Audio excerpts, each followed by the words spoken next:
They take on the San Diego Padres, who are giving the ball to Chris Young. He's making his first start since April. All he has to do is deal with three-time MVP Albert Pujols, who leads the NL in both homers and RBIs. Hi, everybody, and welcome to Fox Saturday Baseball. I am Chris Rose. Hard to believe, but there's only 2 weeks left in the regular season. Now, the playoff picture in the AL, that is pretty much set. Not so in the National League, and in particular, the NL West. You've got the Giants, the Padres, and the Rockies all bunched together, separated by just a game and a half. Pretty remarkable when you consider back on August 25th, San Diego led the Giants by 6.5 and the Rockies by 10.5. But what a difference 3 weeks can make. The Giants, San Francisco. Giants, this one is over. And they are now in first place. Swings and misses for strike three. You have to win through the San Diego Padres. Oh, my goodness. That was absolutely awful. Tulowitzki. Touchable. Troy Tulowitzki. He's done it again. And it's gone. Carlos Gonzalez. Let's take a look at their upcoming schedules after this weekend. The Rockies and Padres are done head-to-head, but the Giants still have to go to Colorado next weekend, and the division might not be settled until the final 3 games of the year. That's when San Diego visits the Bay Area. Now, all 3 teams out west are actually going to factor in the wild card chase as well. That's being led by the Atlanta Braves. But the Braves, they have bigger dreams in mind. They want to catch the Philadelphia Phillies. Now, one of those two have led the division every day since May 2nd, and they remain on a collision course. Phillies and Phillies. This game is going to be over. Phillies are back in first place. The Braves, Atlanta Braves, the Braves. It's gone. Unbelievable. Well, after this weekend, both teams have a dozen games remaining, including 6 head-to-head. The Phillies actually made an adjustment with their starting rotation so that Halladay, Oswalt, and Hamels would make all 6 starts against the Braves if need be. Well, all season long, we knew that Bobby Cox was calling it a career after 2010. Apparently, he now has company. Joe Torre told the LA Dodgers he will not return to the bench in 2011. He will be replaced by hitting coach Don Mattingly. Donnie Baseball was a 6-time All-Star, the 1985 AL MVP, but he's going to be a rookie manager. In fact, he had a deal in place with the Dodgers to take over for Torre once he stepped down. We are just getting rolling. Some of you are going to see the Padres take on the Cardinals. Others get the wild card leading Braves to face the Mets in the Big Apple. The rest will see the Tigers battle the White Sox. First pitch of your game is next on Fox.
Saturday game of the week.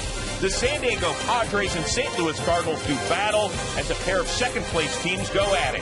The Padres start the day a half game back of the Giants in the West, 1.5 out in the wild card, and do not sleep on the St. Louis Cardinals. They're making the Reds sweat in the NL Central.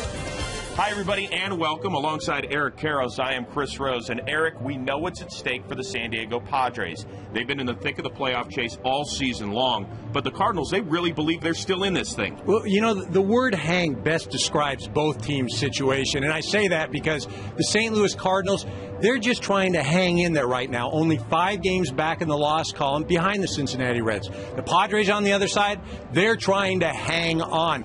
Leaders of the Western Division for most of the year. The end of August, the starting pitching just seemed to disappear. A 6 ERA since then. And because of that, Chris Young gets the ball today. This will be his second start since June of 2009. But the staff, they've struggled. That's why he gets the ball. And I'll tell you, nobody hopes he throws like an ace more than Bud Black and the Padre organization. Since hang is the word of the day, why don't you hang with us on our Fox Saturday Game of the Week? Busch Stadium has been the personal house of horrors for the Padres. They have not won here since 2007.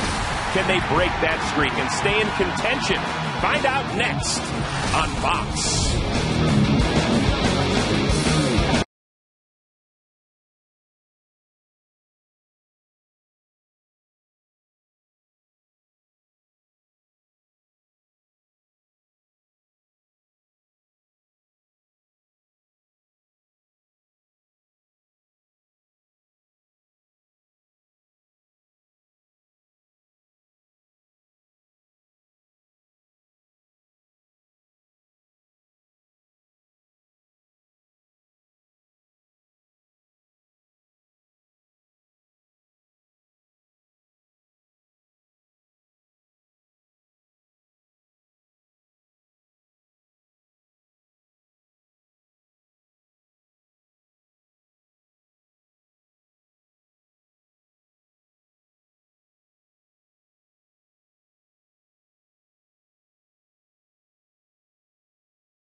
Start of the year, his first one since April.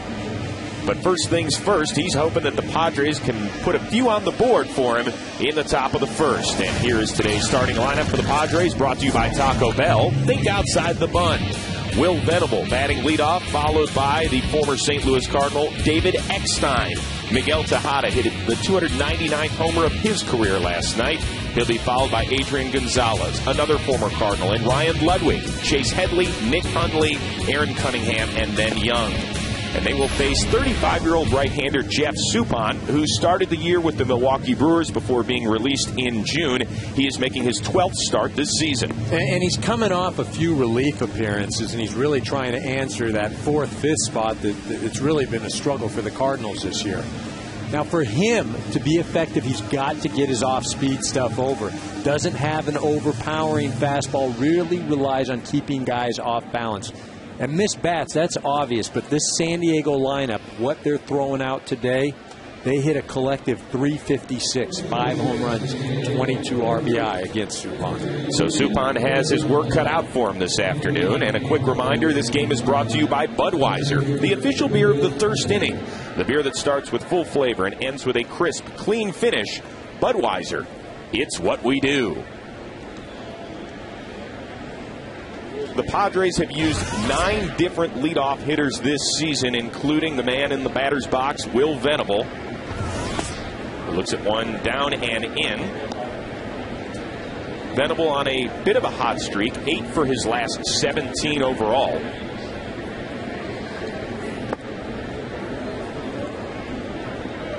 But this has been a real sore spot for Bud Black's crew. Well, it really has. The top of the lineup just has not been able to get on at any kind of consistent level. When you've got a middle of the order that it isn't deep but has one of the best in Adrian Gonzalez, you've got to give him opportunities. This ball tapped foul. Well, I told you right before the game that the Padres have lost 11 straight here in St. Louis. It hasn't been much better when they've been playing these guys back in San Diego.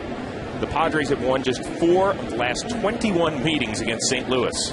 Well, just not a good matchup, and really for a number of reasons. This ball lifted to left. Matt Holliday camps under it. And there's one away. And here's a look at the defense. Holliday, Rasmus, and Jay in the outfield. Tyler Green getting the start at third. Ryan Schumacher and Albert Pujols round out the infield. Yadier Molina, he will keep a running game at bay, needless to say. Well, and that's what I mean when I talk about not a good match for the Padres. One of their strengths is to run, to create problems for the opposing team. Yadier Molina, he basically shuts down the running game. David Eckstein. Ball 1.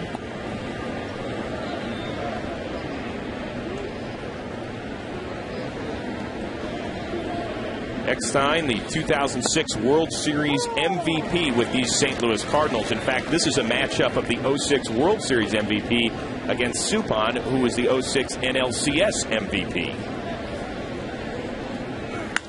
Wow, and he sends it right past one MVP against another. Padres' first hit. And now here's the sprint team first for the San Diego Padres. 40-33 on the road, best record in the National League. And one of the reasons for that is the pitching has been dominant. When you have great pitching, it really doesn't matter where you play, whether home or on the road. The problem, though, as of late, that pitching, at least the starting pitching, hasn't been as good as it was.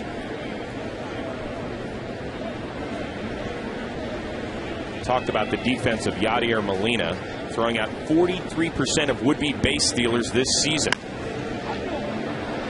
Well, Miguel Tejada last night against Kyle Loesch, the 299th homer of his career, his 7th with the Padres. Well, and one of the reasons he was brought over was to provide some thump in that middle of the lineup. He and Ryan Ludwig. Now, Tejada, he's done his job. He's hit those home runs. Ryan Ludwig, on the other hand, they're looking for a little more production from him. Outstanding numbers during a 14-year career, and Tejada turns on one. Holliday back first and now comes in, and there's 2 down.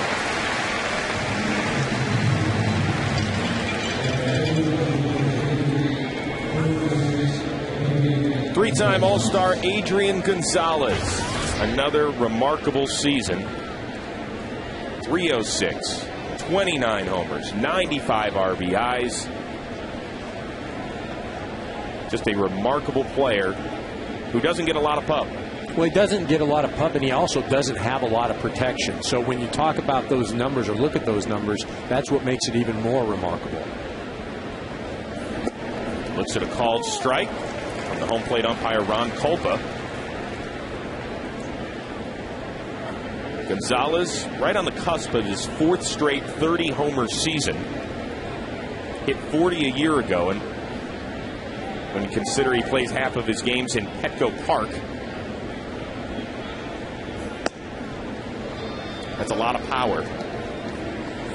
Men in blue this afternoon. Kulpa behind the plate. Lance Barksdale at first, Ed Rapuano, and the crew chief, Tom Hallion, over at third.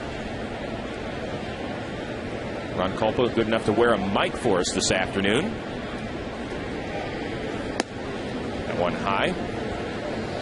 Suppan actually making the start for Jaime Garcia. The rookie was supposed to get the call this afternoon, but they have shut him down at least temporarily. Perhaps he's going to get 1 or 2 more starts this season.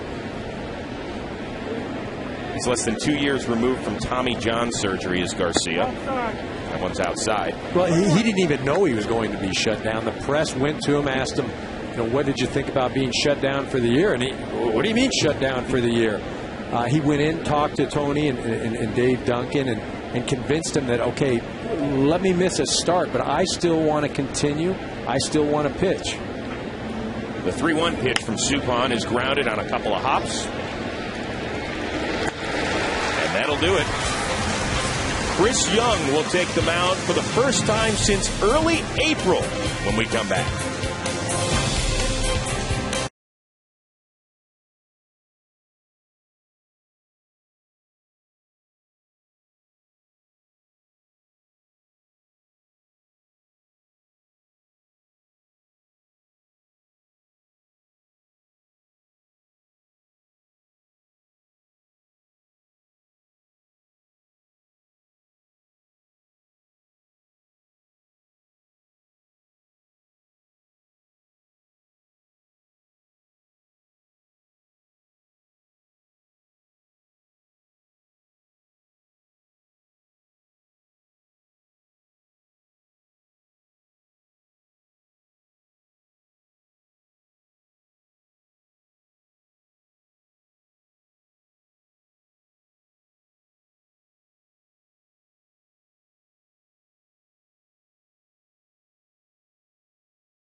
Here's the St. Louis Cardinals starting lineup brought to you by Taco Bell. Think outside the bun.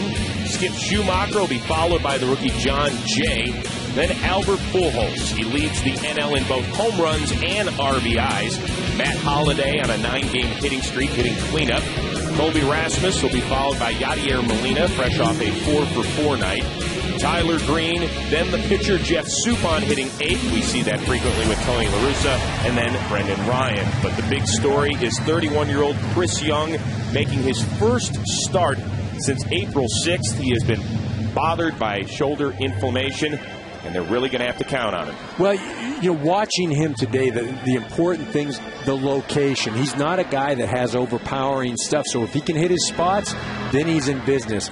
Probably more importantly, control your emotions. Doesn't want the adrenaline get him going too much to take him out of his game.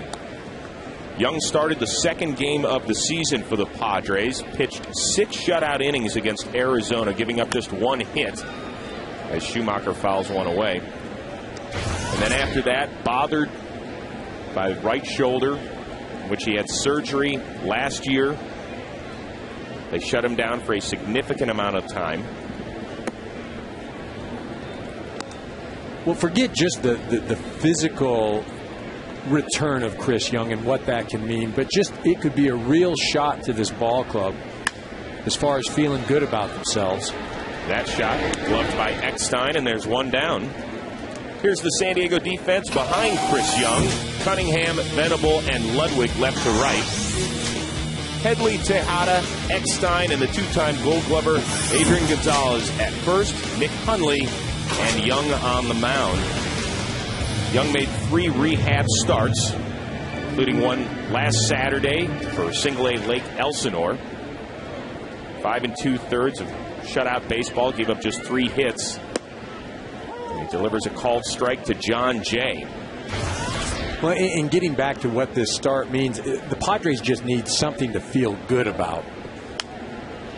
I mean, everything's been negative. They've thrown away a lead in which they had a 6.5 game advantage. And it's just something they can grasp onto and say, hey, we've got some hope. The 0-2 tight. But what does it say about the rest of the starting staff? For most of the first 5 months of the year, you had Correa, you had LeBlanc in there. They brought up the rookie Corey Lupke at the beginning of September. What it says is Bud Black is more comfortable with the experience that Chris Young brings. Jay turns on one, and it's the first base hit of the afternoon for the Cardinals.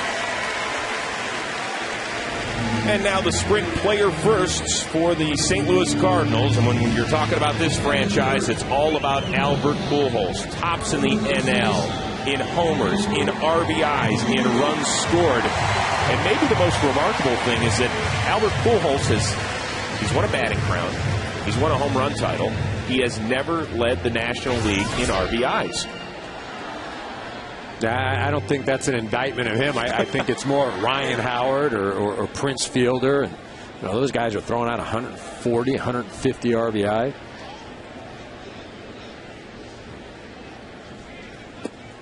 Called strike to Pujols.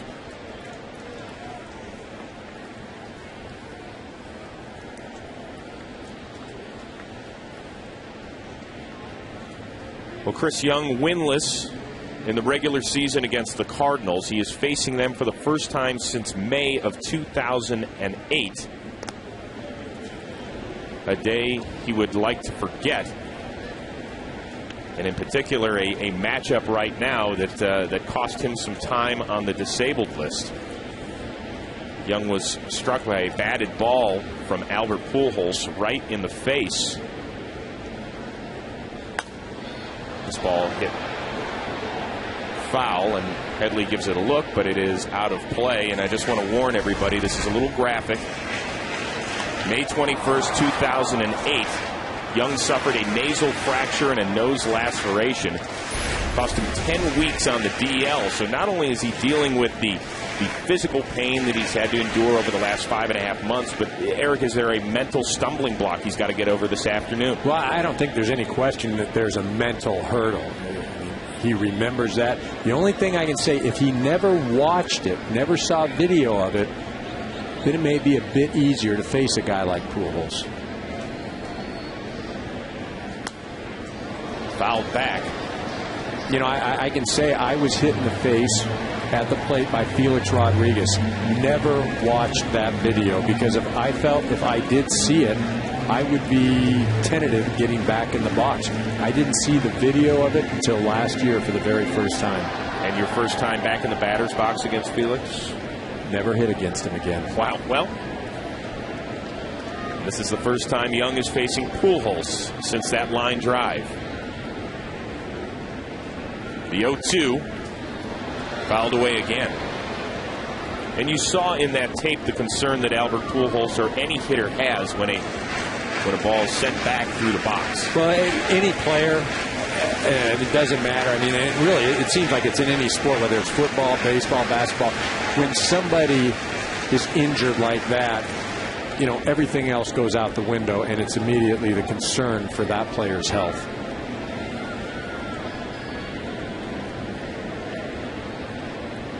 Speaking of health, Pujols has been battling a gimpy elbow, a left elbow. He had his right one surgically repaired after last season, but here dealing with a little tendonitis.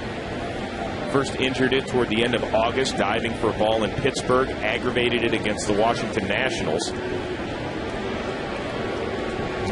And here he is, 39 homers and 107 RBIs. Give me a little tendonitis like that. Yeah, he really is amazing. But I think it's more a testament to him wanting to be out there doing whatever it takes to get on the field. And one high and away. Now, I don't think there are any players that play this game over the course of a 162-game season 100%. I mean, you may get a handful of games where you're feeling at the top of your game, and physically it's a battle all year long.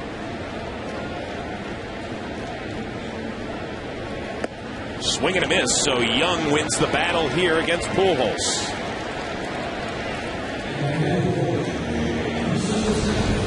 Well, not often that you're going to see this, and that's a strikeout of Albert Pujols. But what Chris Young does here, it elevates the ball a little bit. He doesn't have great velocity. I mean, when he's at his peak, he's a high 80s type of guy. But what he is deceptive. That height, the 6'10", he looks like he's right on top of you.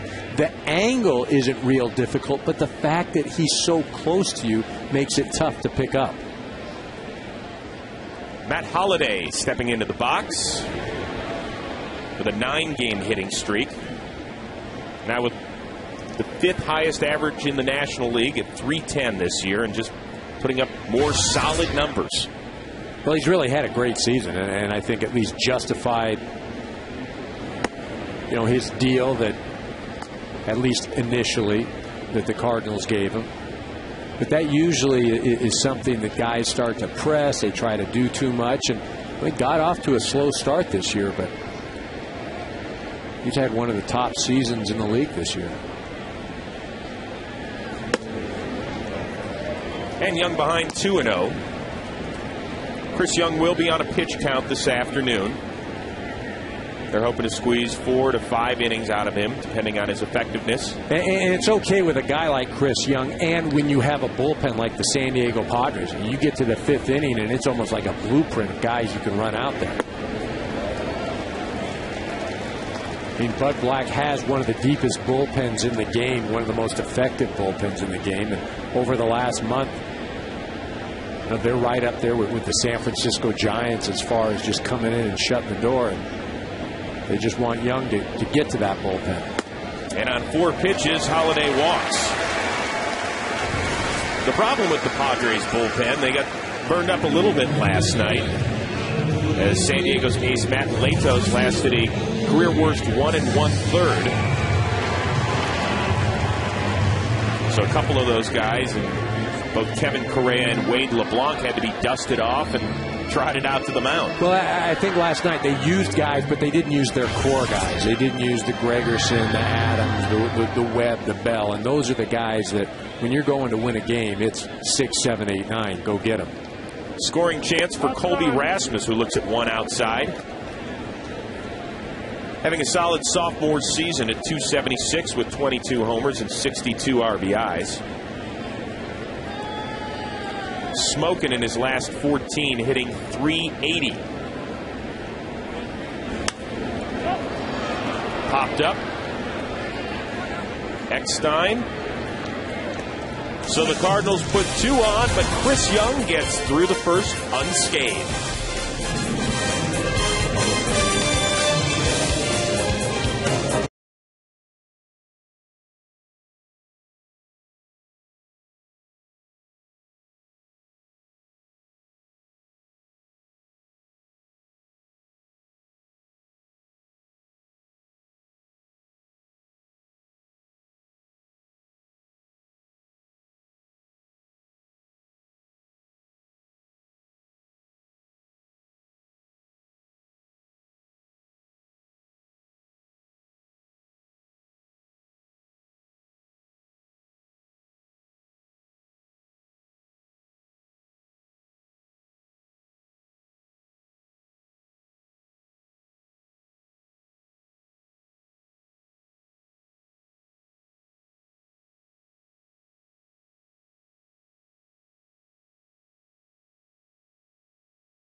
Taco Bell, think outside the bun.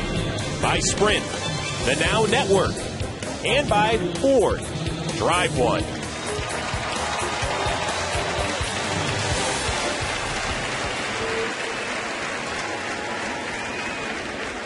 And that nice little round of applause is for the former Cardinal, Ryan Ludwig. Returned to St. Louis for the first time since the trade on Thursday night. And what a great ovation they gave him, and well-deserved. Well, and the characteristic of St. Louis baseball fans, very appreciative of those guys that produced for their ball club. And here's what it looked and sounded. Right fielder, Ryan Ludwig.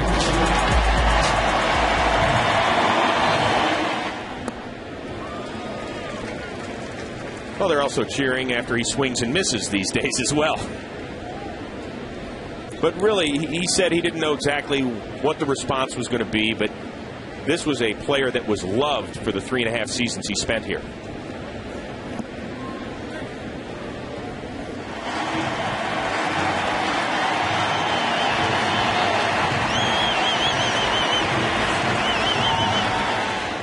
Well, and it goes without saying, it's been said a million times, these fans are as good as there are in the country. That one outside, it's 2-2. You know, even as an away ball player coming to this place to play, you know, if you did something well, it made a great play, they would acknowledge it. And Ludwig has worked the count full. He has struggled a bit in his time with the Padres, hitting just .237 with 4 homers in 44 games. They're expecting him to provide a little bit more pop and protection for Adrian Gonzalez in this lineup. Rolled to Ryan. One down. Time now for today's Ford Keys to the Game. Eric Karros. Well, for San Diego, they need a change of scenery, and that comes from the starting pitching. Just be effective, keep their ball club in the game. They also have to get more than 4 runs. Since August 26th, they've only scored more than 4 in Colorado. For St. Louis, John Jay, and I say that because he's hitting ahead of Albert Pujols and Matt Holliday. He gets on, they have to pitch to those two and score first. You can score first against this Padre ball club. They have difficulty scoring runs and trying to come back. Pujols taking it himself, and there are 2 down. Eric Karros, did you mention scoring first? Well, it's time for a DirecTV game break. And the Rockies are on the board, and it's, the bad man, Troy Tulowitzki, his 13th homer this month, 25th of the season, and the Rockies, they keep on coming. It's 2-0 out in L.A. in the second. Wait, what did you call him, the Batman? The bad man. Oh, the bad man. The bad man's coming. I was going to say, with that hairdo he's featuring, I brought it up last night, a good-looking Kenny Powers reminds me. Kenny Powers of Eastbound and Down. Hey, my friend, you got to be careful when you're talking about lengthy hairdos. Yeah, but that's Tulowitzki's almost, it's mullet-like, and I'll guarantee you he's not cutting it the way he's hitting. That may be the key. Similar to the old Mike Piazza do, the mullet. This ball laced by Nick Hundley. But a quiet, quick inning for Jeff Suppan. The Cardinals try and get something going against Chris Young in the second.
What do you need? You need to what? I got to get up there.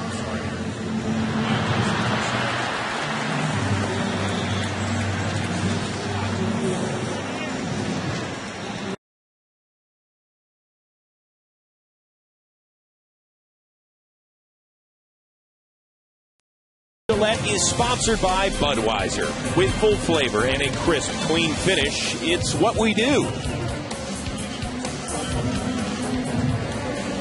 Chris Young back at it, his second inning of work. He gave up a hit and a walk, but stranded 2. His first big league action since April 6th.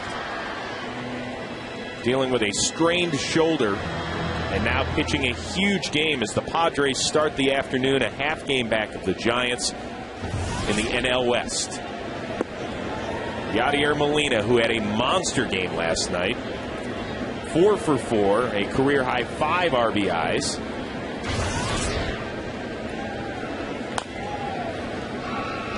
Headley, backhands. 1 down. The Giants will continue their series at home tonight against the Milwaukee Brewers. Randy Wolf shut them out last evening. But look at the Colorado Rockies. We just showed you Troy Tulowitzki, a 2-run homer to get them on the board this afternoon. They win games on the road. Look out. Because they've been great at home. And as you mentioned, the road, that's where they've had their struggles. That's where they are right now. But fortunately for them, they're facing... the Dodgers, they're out of it right now. John Eli, a rookie, gets the start today. It's not the Dodger ball club that you saw 4 months ago. But the Rockies have been swinging it. Now, can they continue that the rest of the way? We'll find out. Speaking of rookies, Tyler Green checks one, but not in time. He is behind Young 0-2. It's been a revolving door at third base for Tony La Russa's crew ever since David Freese went down for the year with an ankle injury. And on 3 pitches, Green is gone. Next week on Fox Saturday Baseball, the pennant races continue to heat up as the NL Central leading Reds take on these Padres in a possible playoff preview, or the Red Sox try and keep their slim playoff hopes alive. They're going to take on the Yankees, who by then could be leading the East. They could be the wild card team. Who knows? Coverage on Fox begins next week, 4 Eastern, 1 Pacific. Check your local listings for the game and in your area. Called strike to the pitcher Jeff Suppan, who is hitting in the 8th spot. Tony La Russa likes to do that occasionally. And Suppan laces a hit. His 5th and 18 at-bats this season.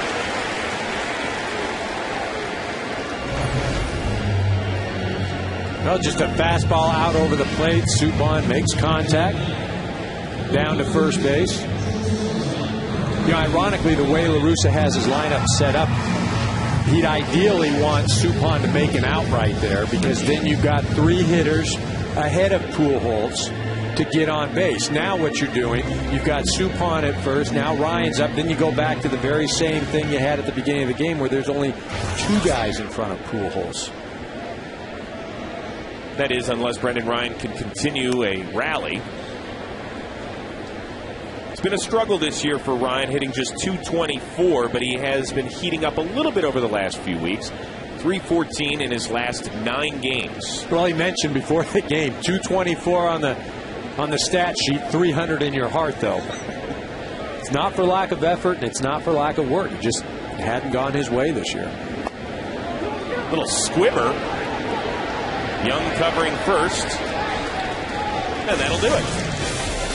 Kind of an odd sort of play, but the Padres get out of it. We'll return to St. Louis after a word from your local Fox station.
Gillette.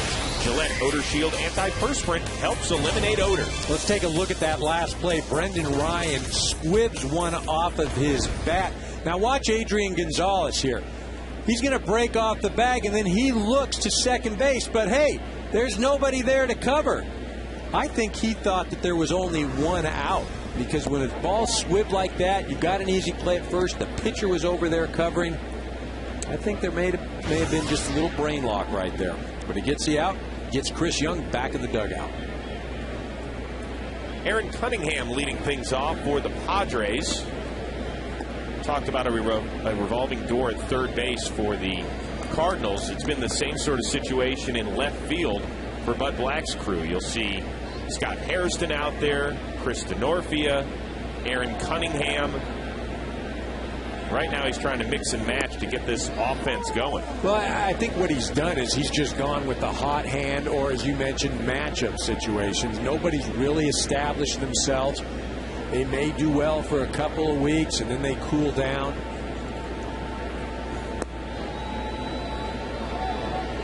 Cunningham has played well in his 25 starts this season, hitting .330 when he gets the call from the beginning.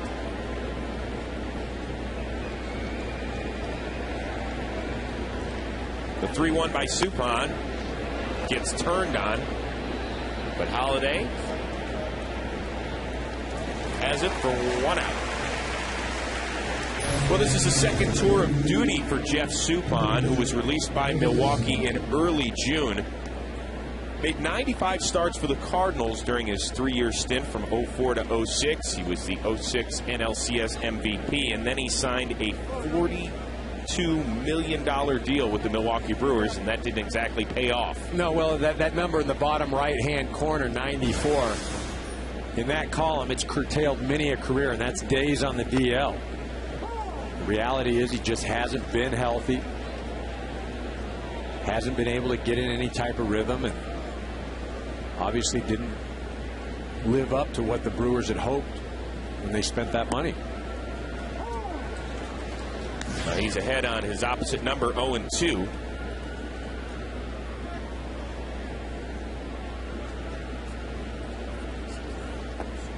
That one down low. Suppan did pitch 2 of the bigger games the Cardinals have had in their last decade.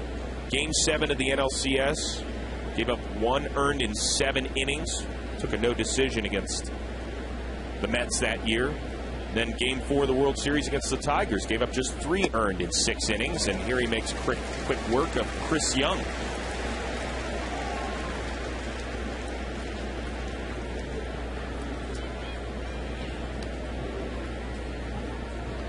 Well, Will Venable, the leadoff man, flew out to Holiday to start the game, but he doesn't mind facing Jeff Suppan. His first big league homer, September 4th of 2008, a solo shot up in Milwaukee. Well, you know, we mentioned at the top of the show that this lineup today, very familiar with Suppan, and historically it had some success. 356 as a group, but so far through this lineup, 1 for 9. Venable shows bunt and pulls it back.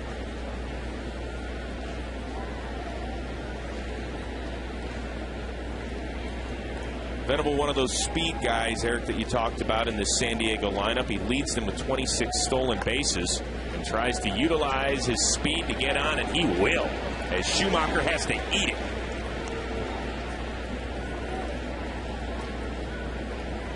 Well, this ball is just perfectly placed. Not anything that anybody can do with it. If it gets by the pitcher, there won't be a play. You see Pujols, he's playing deep. Schumacher has no chance. He does the smart thing. And see, you watch right now, there's not a lot that can be done. You've got Venable now at first base. As you mentioned, he likes to run, but you've got one of the best in the game behind the plate. Well, Venable has yet to steal a base in this month, even though he leads the Padres with 26 swipes. 0 for 2 in September. You do have a guy that handles the bat very well at the plate in Eckstein. There's a one down low.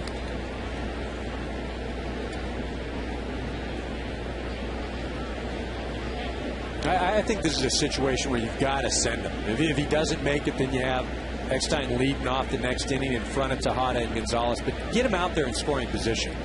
He's got a healthy lead at first, not going anywhere, and Eckstein looks at a strike. You know, it's one of the things the Padres did extremely well when they were successful. They forced the other team to make plays. And a lot of the times the other team wasn't able to make plays. They take advantage of it. But go ahead, go out and run, challenge Molina. I mean, he's great, but he throws out runners 50% of the time. Inside corner called strike 2. It's almost as if right now I'd put on a must steal. I'd make Venable go. Again, because if Eckstein makes the last out, then you have Tejada leading off the next inning. Not your prototypical leadoff guy. Suppan keeping an eye on Venable. You know, I remember Maury Wills, the former shortstop of the Dodgers, as an instructor when I was a young guy there. He used to say, look, a good base stealer is not afraid to get thrown out. Eckstein to Green's backhand. That's ruled a foul ball. Pujols standing there, and I would have been doing the same thing. He had me. Man, that looked like it was a fair ball. All it has to do is go over the bag. It does not matter where it bounces once it passes the bag. And Tony La Russa wants an explanation from Ron Culpa.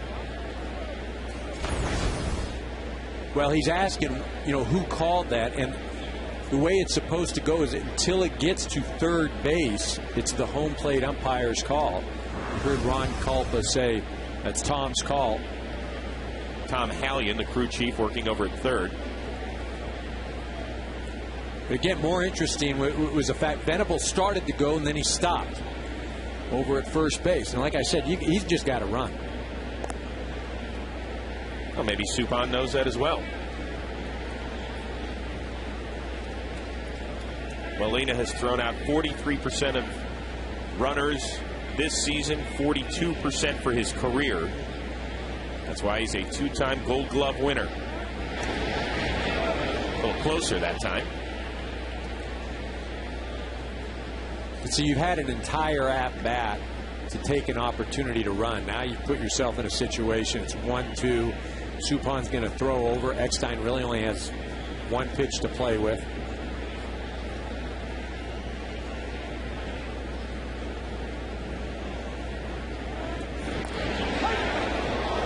Venable just back in time. See, and this, Jeff Suppan isn't necessarily trying to pick off Venable. He's just trying to wear him down. I mean, that's 3 times Venable's had to go back in head first.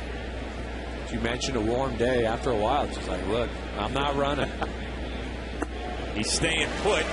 David Eckstein is heading out to the field after the strikeout. Well, it is King Albert time. Can he hit his 40th homer of the year? He's up next.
top of the order.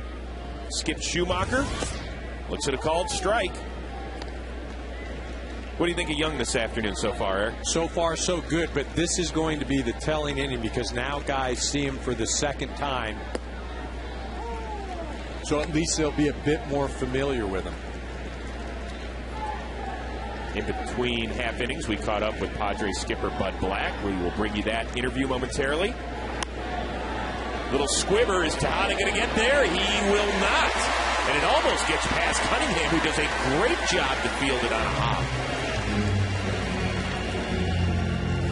Well, during the break, we asked the Padres skipper what he thought about Chris Young so far. He looks pretty solid so far. Well, you know, he's moving the fastball around. You see a lot of fastballs, and his strength is the fastball. With his height and the life on the four-seamer, you get some mishits. But during the stretch where you guys have had some struggles, the starting pitching has not been as effective as it was at the beginning of the year. Is that experience? Is that being tired? What do you attribute it to? Well, it's a combination of a lot of things. You know, we haven't scored a ton of runs, so that makes our starting pitching look a little worse. And really, we just haven't made pitches. I think over the course of the year, we've pitched so well that there's going to be times when the starters struggle. And a couple guys have sort of struggled together, so that's what I see. Buddy, it's been such a grind for you guys over the last 3 weeks. Mentally, where is your team right now as you head to the stretch drive? You know, our guys are hanging in there. They are.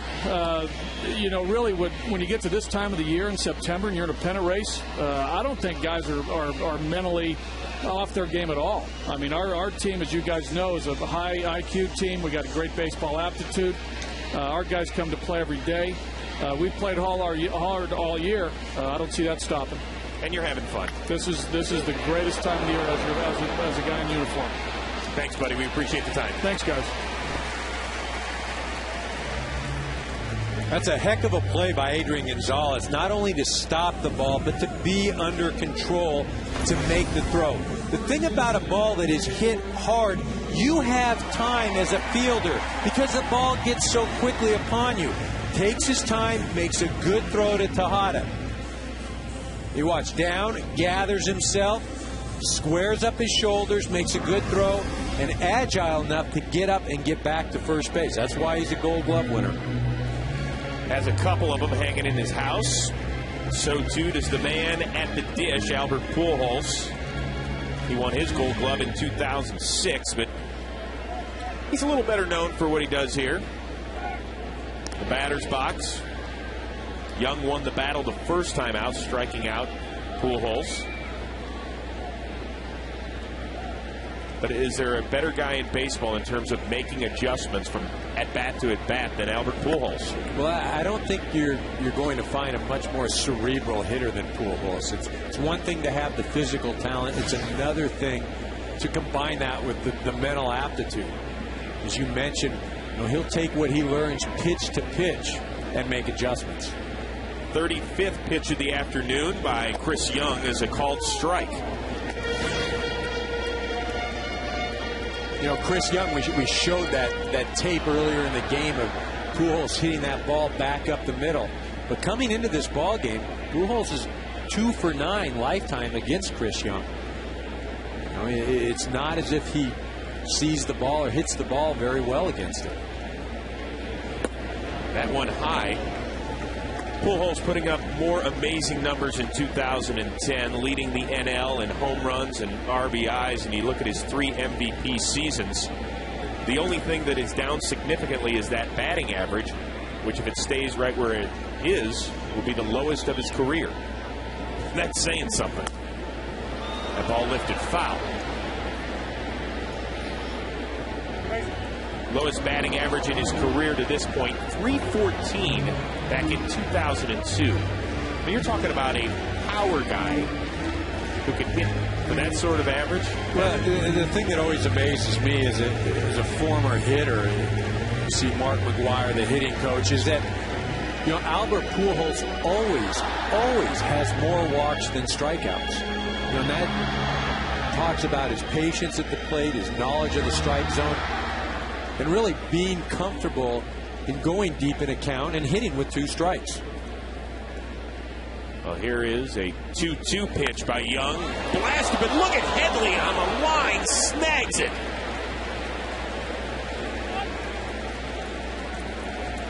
great back-to-back defensive plays by the Padres. Well, the Padres have had the great pitching all year, but they've also had the great defense. You see Young going with the off-speed, the high fastball. Pujols just misses that one, and then boom, right over the middle of the plate. That's something we have to watch today, the location. See Headley making a great reactionary play.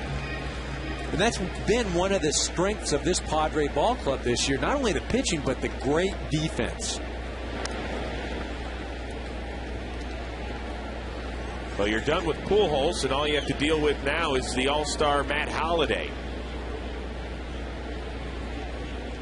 Putting up some monstrous numbers in September, hitting nearly 400 in 16 games.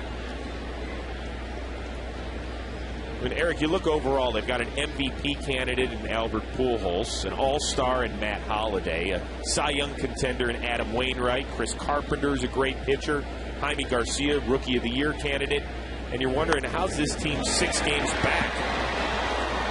Well, you got to have the support guys, and when I say the support guys, they have to have solid years. And I think one of the biggest issues this year with that Cardinal ball club was they're missing that one more RBI guy, and I think David Freese was that guy. I think he was having a very nice year, really coming into his own, hitting over 300 with runners in scoring position. You know, they've got some guys that can hit the ball, but it's another thing to drive in runs. They just haven't been able to fill those voids. Well, when they made the Ludwig deal at the end of July, they were really hurting at the back end of their starting rotation, and that's why they had to pick up a guy like Jake Westbrook in a 3-team trade from Cleveland and give up a talent like Ludwig. Well, again, Ludwig filled a role that they haven't been able to fill. John Jay is a nice player, excellent hitter, gets on base at a great clip. But remember, you know, you're coming into today's game, Ryan Ludwig is second in the National League in hitting with runners in scoring position. Westbrook has done a solid job since coming over from Cleveland. In fact, he got this series started with 8 shutout innings in his best performance as a Cardinal on Thursday night.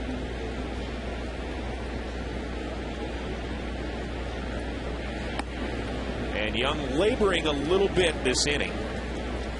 Now behind 3-1.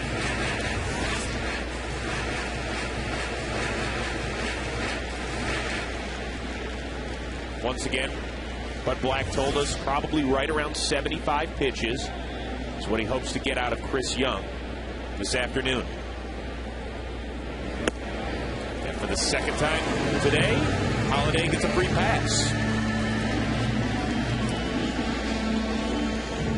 So 2 on now for Colby Rasmus, and it's been a tumultuous last few weeks for Rasmus, not on the diamond, but off of it. Tony La Russa confirmed a report in the last 10 days that Rasmus had asked for a trade during the year. Rasmus was flooded by the media. He denied it, had to come back the next day and said he was just a bit flustered that, yeah, he and the Cardinals brass had talked about being moved. It's really been a trying year for him overall, mentally, it sounds like. Well, it's just one of those things, a young player getting acclimated to the big leagues. I know it's his second year. Tony likes to use a number of outfielders, get everybody some playing time, and when you feel like you should be out there every day, sometimes you get a little flustered, you say some things, you think the grass is greener on the other side. And he looks at a called strike. Rasmus very productive on the field over the last month. Actually said a return trip to his home state of Georgia recently did him some good, and he had a monster series against the Braves. Said it relaxed him a little bit. And he was actually called out by Albert Pujols at the beginning of this whole unraveling situation. Once it became public that Rasmus had asked for a trade, Albert Pujols said, you know what, if he doesn't want to be here, then get him out of here. Well, Pujols approached Rasmus on a team flight. The two of them talked about it, and Rasmus says he feels a lot better in this locker room after that.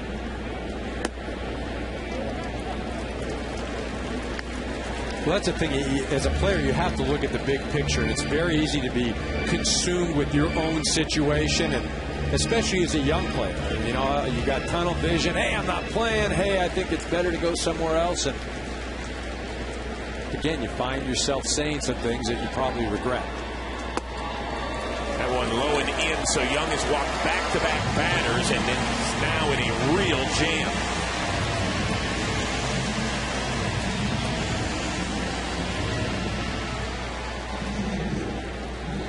And here comes pitching coach Darren Balsley. Well, I think this was one of the concerns of the Padres with Chris Young starting. And not only the adrenaline issue and, you know, having returned for the first time since April at a big league level, but also, was he going to be fine enough to locate his pitches? You see the control has been a bit erratic. He's got himself into trouble right now. And now he's in deep trouble. Yadier Molina, both his grand slams coming this season, launched one in Cincinnati on opening day. In fact, he is hitting 8 for 14. That's .571 with the bases loaded this season.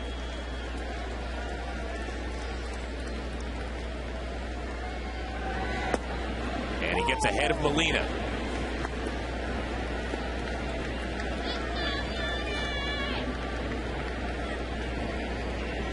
And things start to rattle around a bit in the Padres bullpen.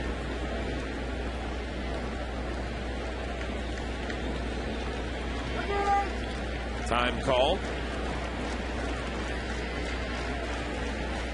The Padres have been so starved for runs, Eric Karros, that you know they've got to be thinking we got to keep it at 1 or 2. Right, well, and that's been one of the things as far as other teams scoring first or opening up a lead by 2 or 3 or 4 runs. The Padres just don't come back from those sort of deficits. That one low. And one of the reasons the Padres don't come back is they don't have power. And they're 14th in the National League in slugging percentage. And when you don't have power, one swing of the bat can't, you know, you don't have that ability to get back in the game. You've got to bunch together 3, 4 hits. The 1-1 tapped foul. The Cardinals set a season high in both runs and hits last night. 14 runs on 19 hits. They have 3 singles so far this afternoon to go along with 3 walks, so they have had base runners against Chris Young. Well, and that's been one of the puzzling things about this Cardinals season. You go out, you beat a guy like Matt Latos, you string together all of those hits, yet you struggle against many of the lesser pitchers. That one inside, it gets away from Hundley. Here comes Jay, and the Cardinals are on the board.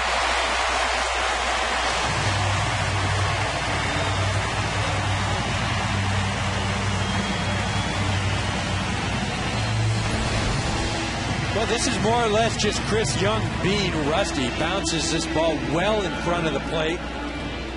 Nick Hundley doing his best to try to keep in front, shoots away. John Jay not hesitating at all. But these are some of the things that you have to expect if you're the San Diego Padres. Chris Young is going to be rusty. There are going to be some kinks.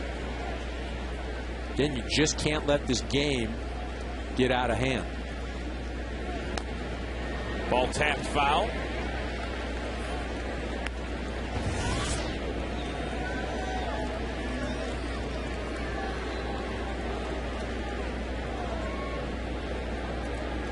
Chris Young about to throw his 55th pitch of the afternoon. His first start since April 6th. Dealing with a strained throwing shoulder. Having to shoulder the load this afternoon in a playoff push. And Molina loses the at-bat and his bat. So the Cardinals load the bases and push 1 run across against Chris Young.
bases, scored on a wild pitch. But I got to tell you, Eric, I think San Diego pretty comfortable only being down 1-0.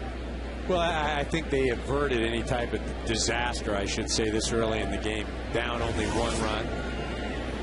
Again, these guys historically have had success against Jeff Suppan. Chris Young giving them 3 good innings. It's Tejada, Gonzalez, and Ludwig, the heart of the order against Jeff Suppan, who has been rock solid so far this afternoon. Suppan making just his 12th start this season. It's going to break a string of 11 straight years with at least 30 starts. Well, and that's been one of his strengths, is his durability, the reliability. A couple of hops to Ryan. 1 down. We caught up with Cardinals skipper Tony La Russa in between half innings. They were just coming off a sweep in the hands of the Cubs, but lo and behold, after back-to-back wins versus the Padres, they're still in this thing. Well, a lot of it's in your mind and in your heart, Chris. I mean, this game is it's tough. I think there isn't a script for this stuff. You know, the Cubs came in and beat us. You tip your cap and you go on to keep playing. And all I know is that we're alive at this point. We got a chance. We're not in a great position, but if we play hard and get hot, we got some time. Tony, is there anything that you can put your finger on it? You know, we watched you guys last night against one of the top pitchers just absolutely annihilate the ball offensively. Then there's other days where it just seems like a struggle. Believe me, we've looked at it long and hard. I do think that at times, you know, we got some good veterans, we got some young guys that panic a little bit. You know, if they have a good at-bat, 2 or 3, and hit the ball hard, don't get a base hit, they'll want to change something. But mostly like most clubs, you know, if you get the ball in the strike zone, that's an important part of trying to get your barrel on it. And when we have a good strike zone, we're tougher, and we chase, we're not as good. Tony, we appreciate the time. Thank you. All right, thank you.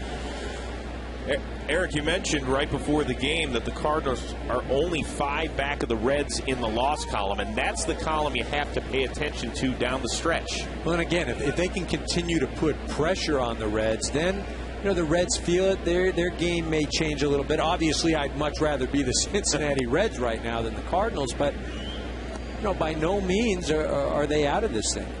I think what was interesting about Tony's comments is it is a young ball club. You have young hitters. And sometimes with young hitters, you mentioned, you come up there your first at-bat. If you don't get a hit, I mean, you're beat for the next 3 at-bats. And before you know it, you know, these things start to pile up. A veteran guy will grind it out. Know he's got a number of at-bats left in the game. And the veteran formerly of the Cardinals, now of the Padres, draws a 2-out walk. Ryan Ludwig. But getting back to the schedule, obviously the fastest way to make up ground is when you battle head-to-head. The Cardinals and Reds series is over with. St. Louis took 12 of the 18 meetings, and they're still significantly far behind. That's because they have a losing record against the rest of the division. Well, and that's been one of the things that just been racking Cardinal fans' brains this year is, you know, how do you beat up on the good ball clubs, but the clubs that are under 500 or clubs that you should beat up on, you don't have a winning record against. Chase Headley looks at one inside. You know, I think there are a number of reasons for it. I don't think it's just one certain thing, but you know, at the end of the day, you get up for the good teams and you almost take the bad teams for granted. 2-out rally for the Padres as Headley sends one back up the middle. Just the 3rd hit of the afternoon for San Diego. And that'll bring up one of their hotter hitters in the lineup, Nick Hundley. Well, Nick Hundley, too, a .321 hitter with runners in scoring position. A big 2-out hit would really add some life to that Padre dugout. This is an offense that has averaged fewer than 3 runs per game in September.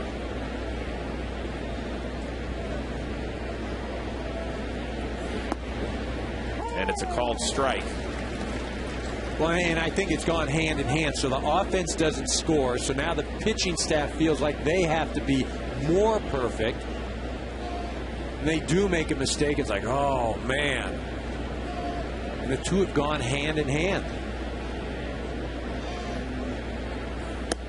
Eric, you were talking about the disparity, the Cardinals' record against winning teams as opposed to those under 500, and it's really not even close. Only the Phillies have a higher winning percentage against winning teams, and the Cardinals sub 500 against those who are sub 500. And those are the teams that you have to beat up against. It's just like, 300 hitters. They're not getting all their hits against the top pitchers.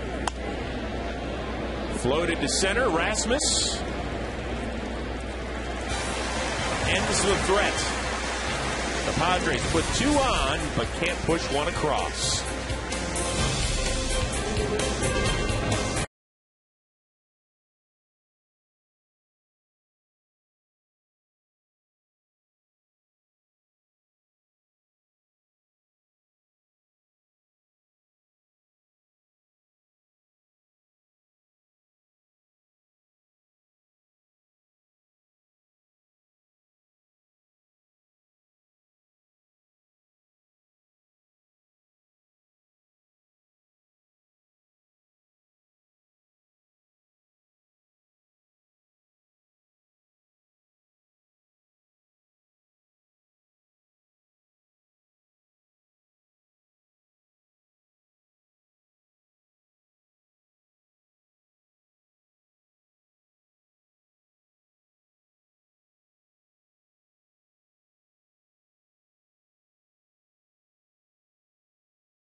Plenty.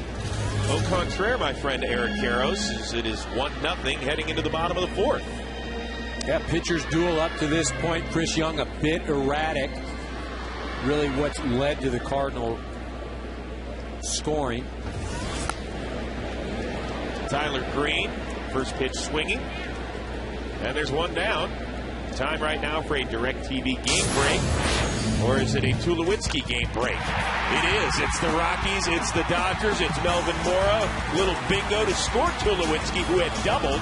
Remember, he hit his 13th homer of the month earlier in the game. It is 3-0 in the 4th. And to see every baseball game in HD, it's 1-800-DirecTV.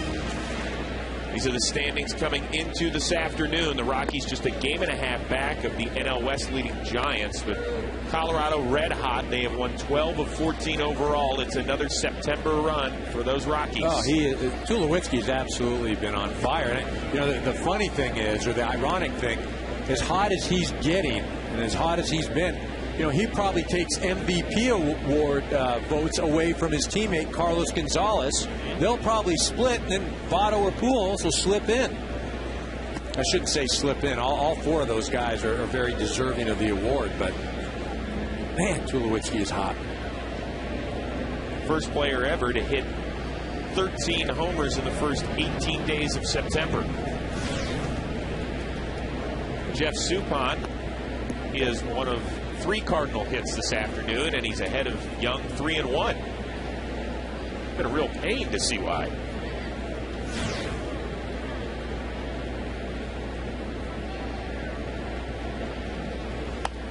Back up the middle. Tejada stumbles, but gets him. Well, do yourselves a favor. Visit your local Lowe's for details on how to enter to win a Scott's VIP World Series experience. Of course, Eric, we will be at the World Series this year. And for the first time in quite some time, it's going to start in a National League ballpark. Where are we going to be, Chris? That's the big question. I'm going to guess Philadelphia. I think that's a pretty good guess. Or Atlanta. Or Cincinnati. Ah, here we go. I'll throw St. Louis into the mix as Brendan Ryan looks at ball one. Better say San Francisco. Haven't gotten my way west yet. Denver could be a possibility. And I'm looking at San Diego as well for locations.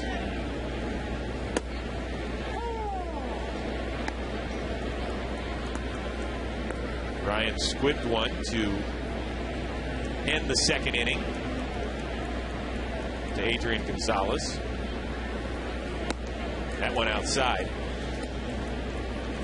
Ryan, you'll remember last year had that push broom mustache working.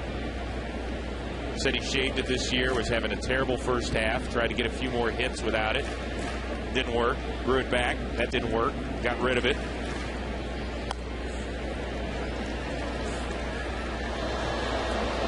You guys and your facial hair. Superstition. I mean, if mentally you think that it works, then it works. Well, well, I mean, some guys grow the mustache, some guys, grow the mullets. It doesn't. Anything goes for the season if it means hits. It doesn't matter how bad looking it is. That's very, very Bull Durham of you. That's very real. Hey, Bull Durham. That was pretty darn close to reality. Jeff Suppan hanging out with pitching coach Dave Duncan, getting a good look at the lineup card. And that one about 57 feet. I mean, I think Bull Durham was a documentary. No, it was. You tell us. Pretty close? No, it was. It was right on. Costner had a good one working there, and then he gave us Waterworld. That ruined any goodwill he had built up with us.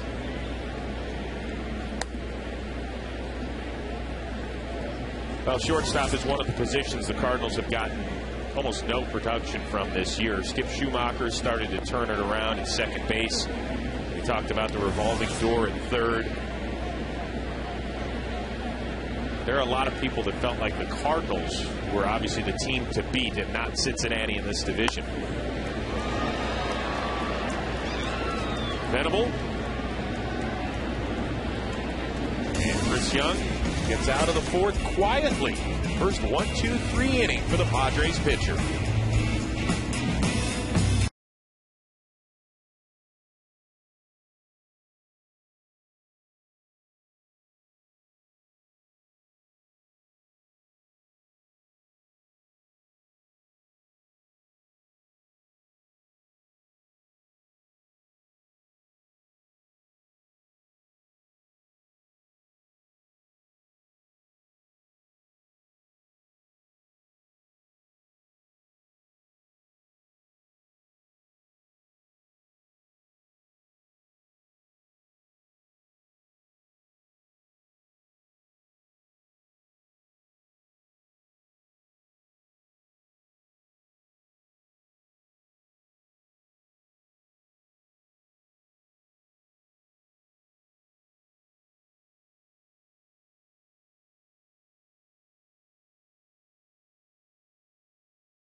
for Chris Young. Well, it makes all the sense in the world. It comes up scheduled to come up second in this inning. Can't really afford to give away at-bats. And he's thrown 69 pitches. I think he did a wonderful job. Everything the Padres could have hoped. Yeah, if they said 1 run in 4 innings against this lineup, they'd take it. Aaron Cunningham trying to get things going against Jeff Suppan, who's been stealing the headlines this afternoon. Suppan came into the game just 1-7, an ERA approaching 6. Baseball was hitting nearly 350 against him. He has shut down this struggling San Diego lineup. Chris Denorfia has moved to the on-deck circle to hit for Young.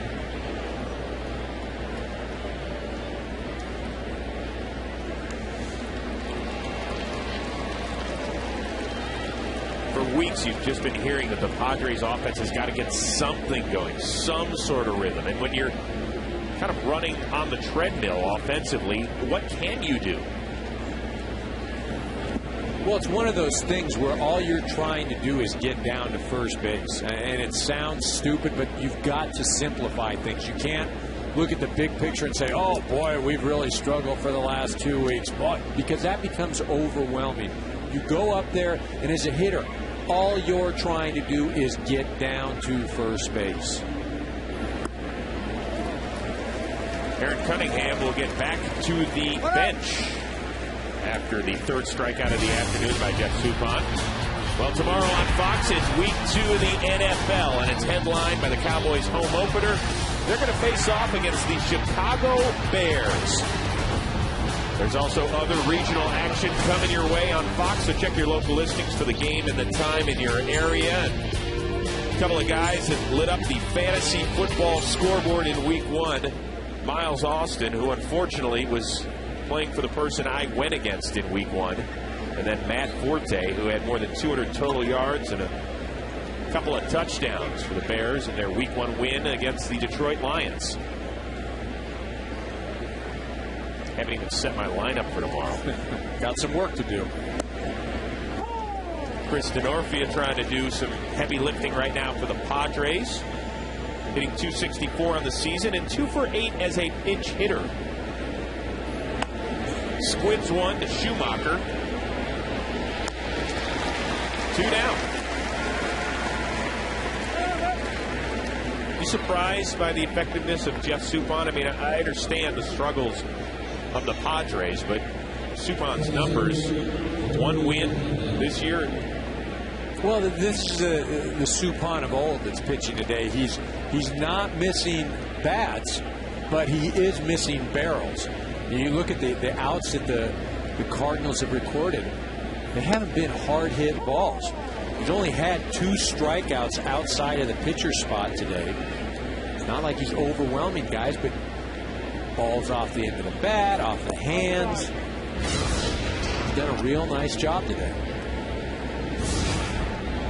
Venable with one of the 3 San Diego hits. It was a successful bunt back in the 3rd.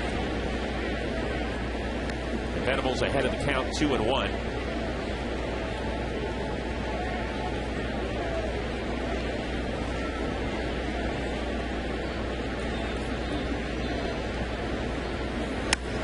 That ball ripped to right. Jay goes back, looks up, and it is off the wall.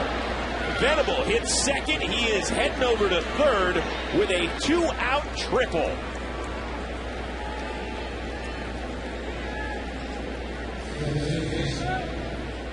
Well, we showed it to you earlier, a home run that Venable hit off Suppan. This pitch down not quite as far outside as Yadier Molina would have liked it. Venable stays with it, drives the ball, and another 5 feet. It's a tie ball game. 7th triple this season for Will Venable, who is now 90 feet away from tying the game at 1.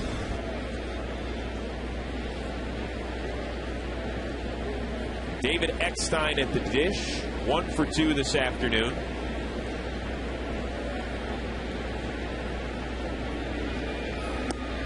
Swing and a miss. You see this ball just misses getting over the fence and then hits Jay in the back. Almost like a pinball out there, but Jay does a nice job of recovering.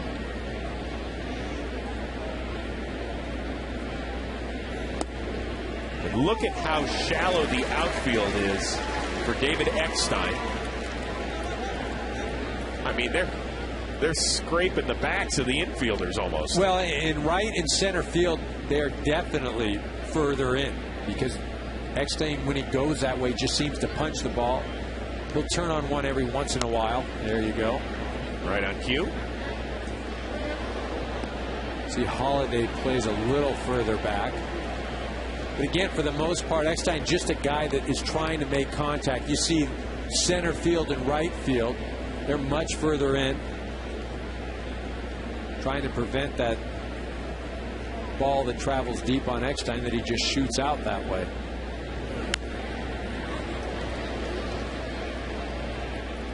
Well, we showed you the ovation that the Cardinal fans gave Ryan Ludwig when he came back this past Thursday. What about this guy, David Eckstein, the MVP of the World Series win over the Detroit Tigers in 2006. He hit .364, got a little help from the Tigers outfielders along the way, and picked up his second World Series ring. Back up the middle, and this game is tied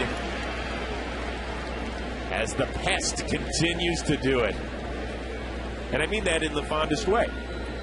Well, I'll tell you right now in that St. Louis dugout, it's David Blanken Eckstein right now. This ball up in the zone.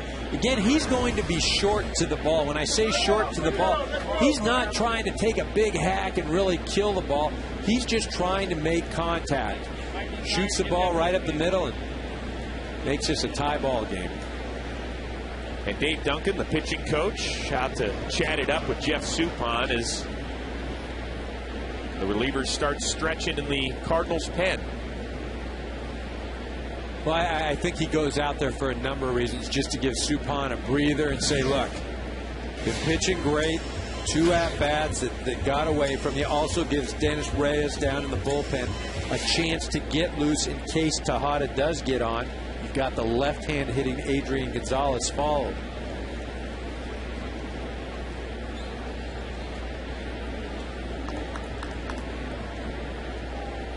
See 2 old teammates reminiscing. Only about a foot difference between the two, and 100 pounds or so. Both gamers, though. Yeah. Both gamers. It's a great point.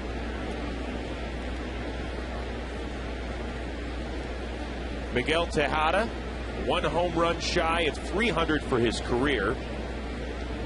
Trying to keep the inning going for the Padres.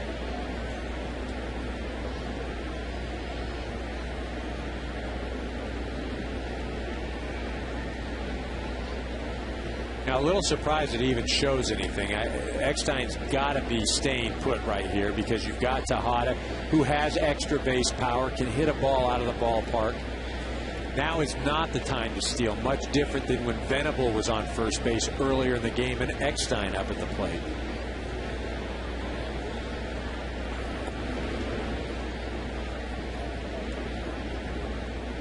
Tejada ahead of the count 2-0. It's been a playoff drought for the man at the plate. Made it 4 straight years with the A's at the beginning of this decade. Last time was 2003.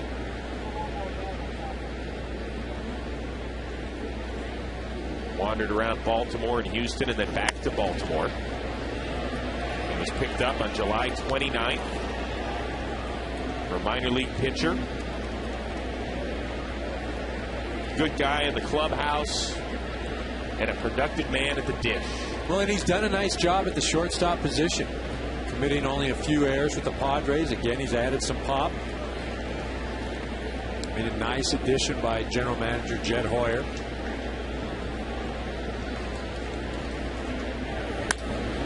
Lace, but right at Ryan, who bobbles it and goes the long way. But the Padres do tie it up. They triple their pleasure with Will Venable and David Eckstein, and we're tied at 1.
Shield Anti-Perspirant.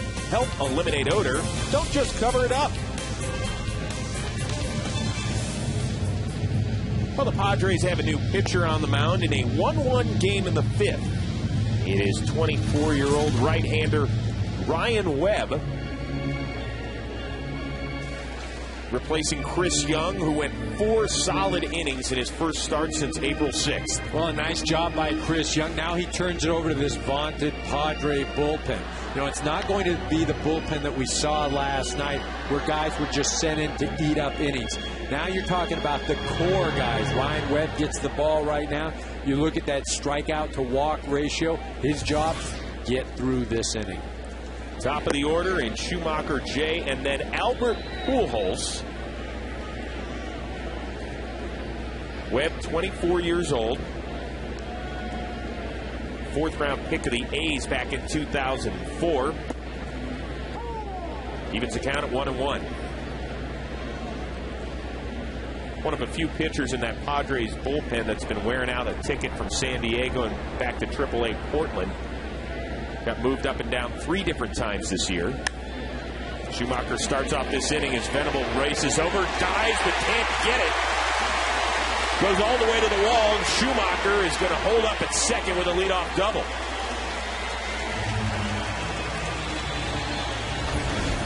Well, as a left-handed hitter, when he hits this ball, it slices away from the center fielder.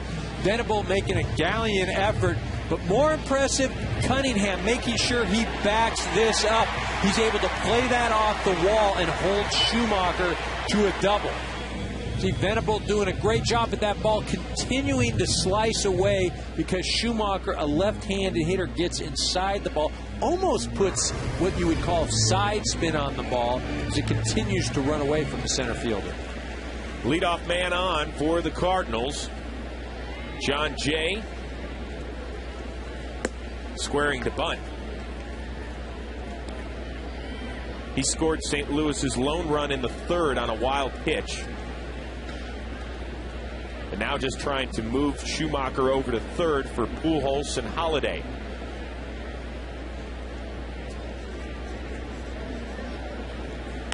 There's the bunt. Headley, bare hands, and just got it.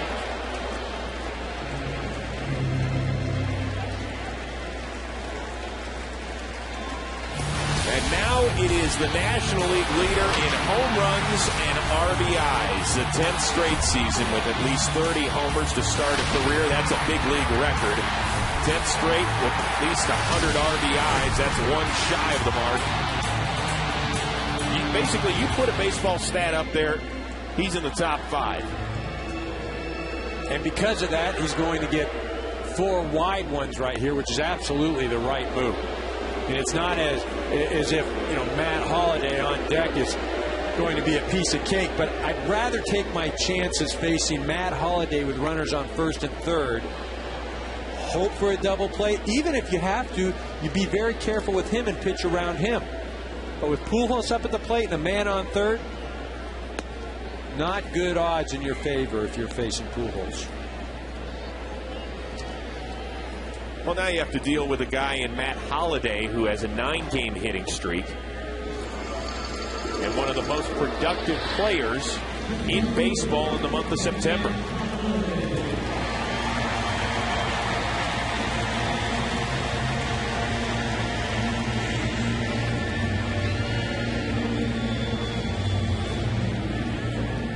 Now, if you're Webb, what are you trying to do against Matt Holliday? Well, again, you're not going to give in, and you've got to pitch as if you even have a base open, which theoretically you do. Second base is open. Throw pitches around the plate. Try to induce something off the barrel of the bat. I mean, away from the barrel of the bat, I should say. You're looking for a double play. But don't give in. If you walk him, you walk him. That one way inside.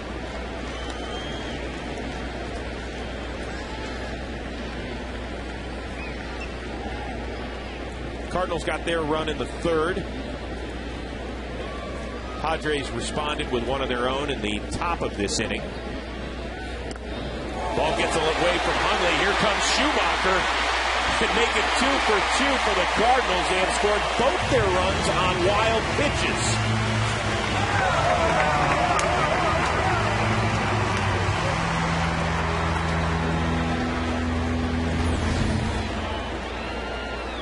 Well, you see this pitch, Hundley just not able to get to it. A lot of life on that ball. He's looking for something more on the inner half of the plate. Webb just sort of cuts this thing. Usually, though, Hundley makes that play. And even though it did hit Hundley's mitt, it was ruled a wild pitch. So now Pujols at second with one down.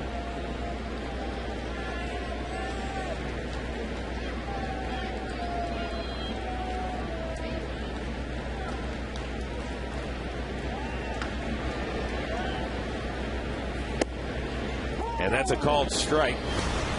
Matt Holliday went deep last night for the 27th time this season. He's on the brink of his third 30-homer year. 2 RBIs shy of his fourth 100 RBI season. Just an overall productive player, Matt Holliday.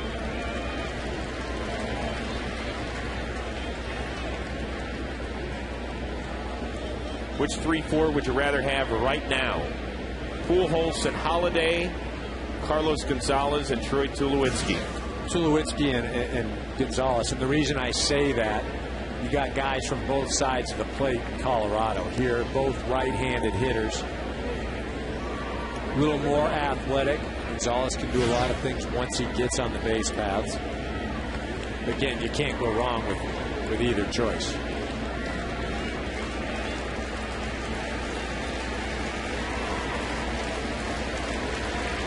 Holliday's worked the count full. And for the third time this afternoon, Matt Holliday gets a free pass. And that's not bad as far as where he throws that pitch. You're not trying to throw a ball over the plate that Holliday can get the barrel on and drive. Try to nibble. If you get a corner, great. If not, okay, he goes down to first base. But again, you're trying to minimize damage. You're still just a ground ball away from getting back in the dugout.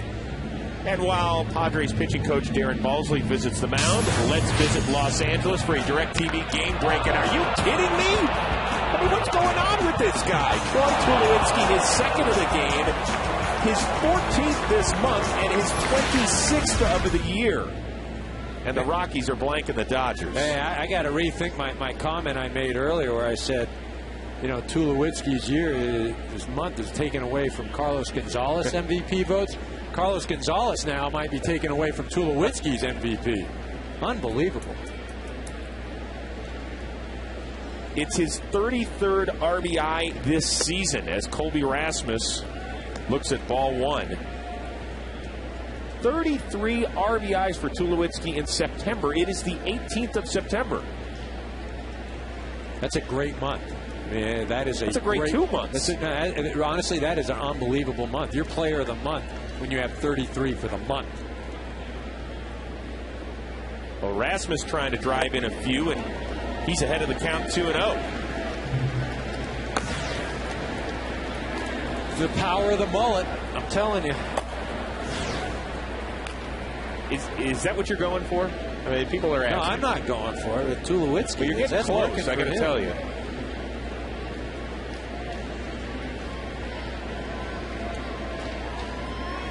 Colby Rasmus not having a shady September either. That's inside. It's 3-0. So Webb now cannot find the plate.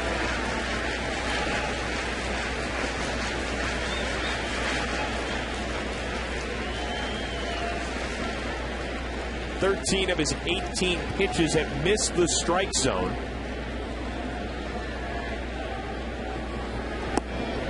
And there's a called strike.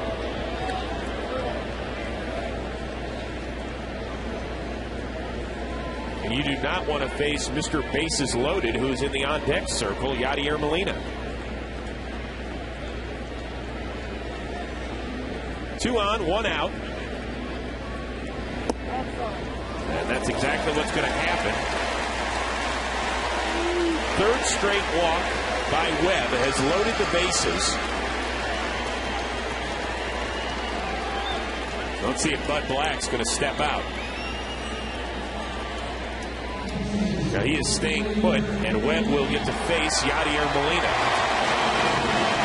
As you mentioned, 3 walks, also a wild pitch.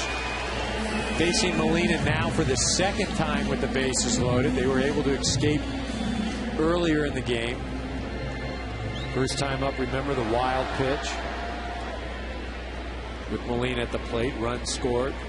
And then Molina struck out with 2 on to end that frame. This one tapped foul.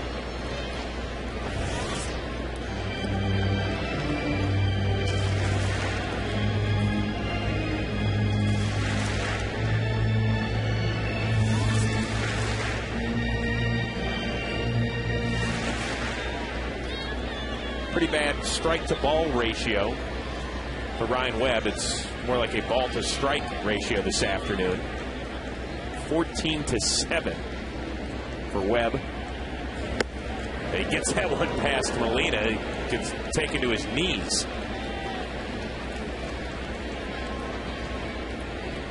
Molina loves to be in this situation. 24 RBIs with the bases loaded. Only Alex Rodriguez has more.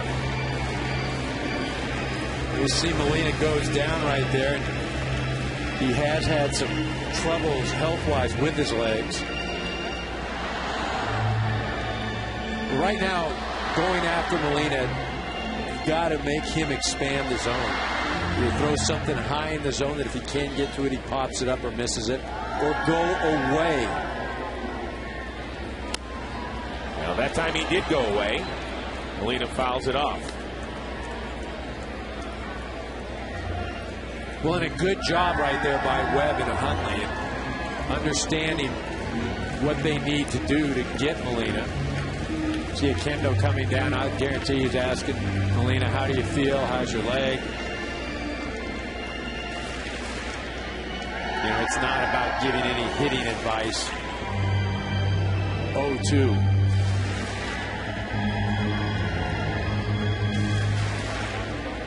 Pujols down at third base, pointing to his right knee, referencing Molina. Molina will be the last person to say that anything's bothering him. The 0-2 delivery by Webb. Molina stays alive. I continue to stay away. I'd move further out right now. Molina's made contact on those outside pitches, but again, talk about expanding his strike zone. Go out another 2 or 3 inches. See if he'll offer at it.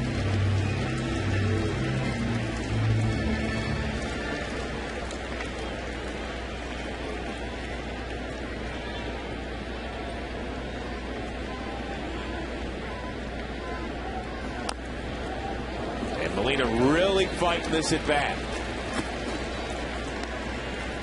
Pujols was intentionally walked for the 35th time to lead the National League. He's over at third. Matt Holliday and Colby Rasmus got the old-fashioned walks.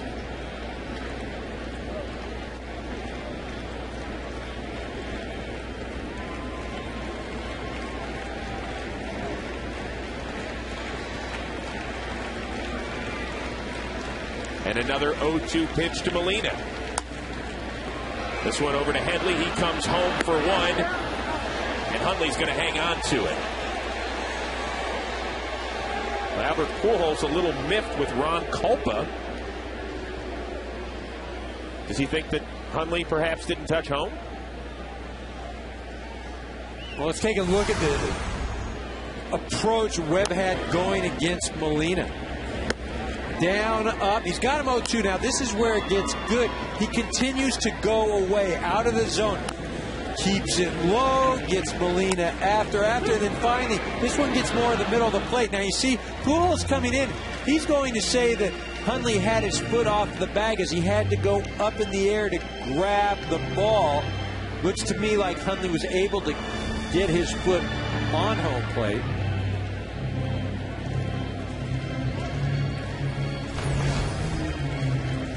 take another look here. And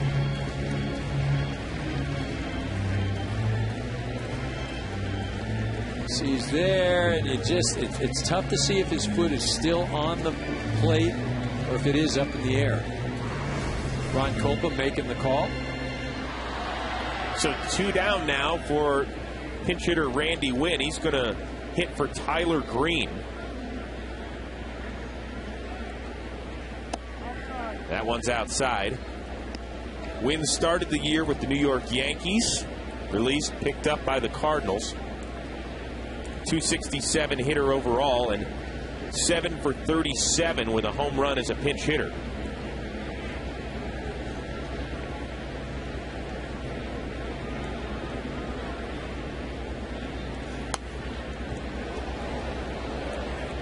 Randy Wynn has played more games than any active position player without making it to the postseason.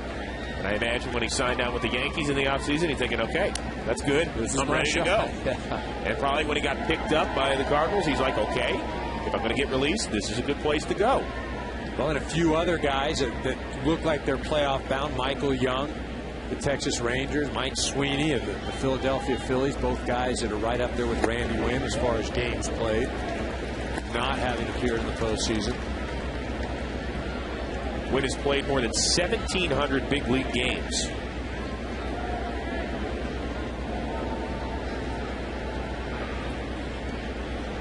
Former college basketball player at Santa Clara, teamed with two-time NBA MVP Steve Nash there.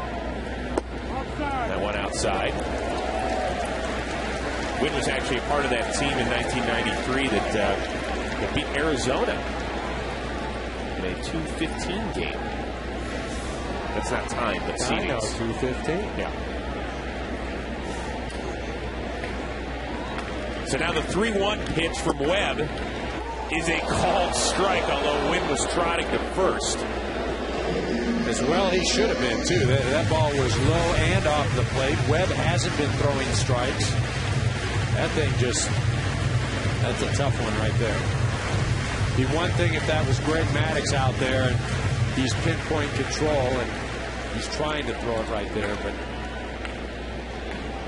I'm surprised Webb got that call.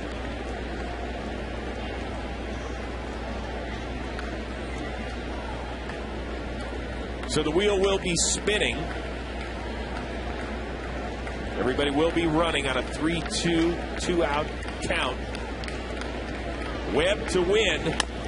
Wynn chops it to Eckstein, and he beats the speedy Wynn. The Cardinals reclaim the lead, and now it's up to Adrian Gonzalez and the guys to get it back.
by a 100,000-mile, 5-year powertrain limited warranty.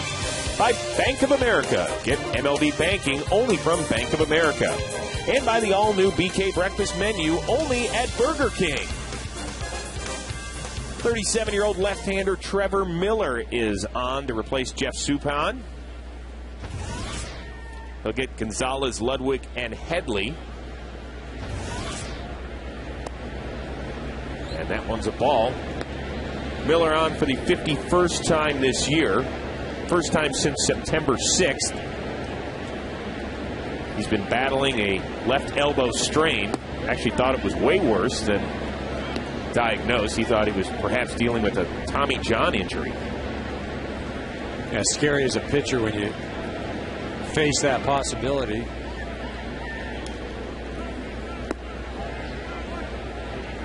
And Miller falls behind Gonzalez 3-0. You also saw a defensive replacement for the pinch hitter. Pedro Feliz is over at third.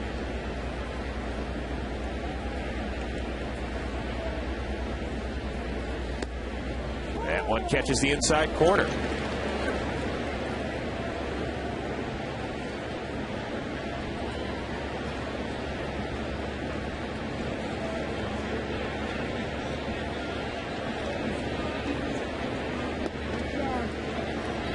And Adrian Gonzalez leads off the 6th with a walk.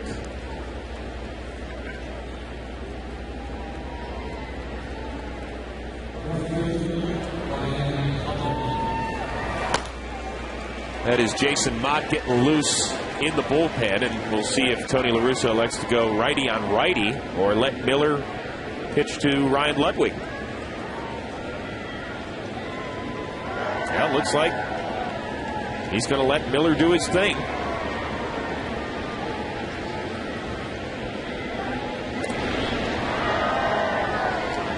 Ludwig 0 for 1 with a walk. Miller, a guy that has been very durable throughout his career. At least 60 appearances every year since 2003. Made 70 a year ago.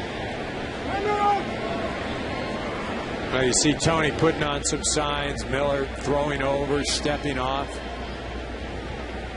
Just giving the guys down in the bullpen more opportunity to get ready. Phone's ringing down there.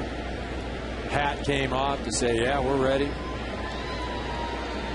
You surprised he's letting him throw to Ludwig? No, he's not. He's not throwing to Ludwig. He's running a four corners offense out there right now. There you He's go. Thrown over twice. We got a step off, and there's Tony. So Tony making a pitching change. We'll tell you about the new Cardinals pitcher.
is 28-year-old right-hander Jason Mott.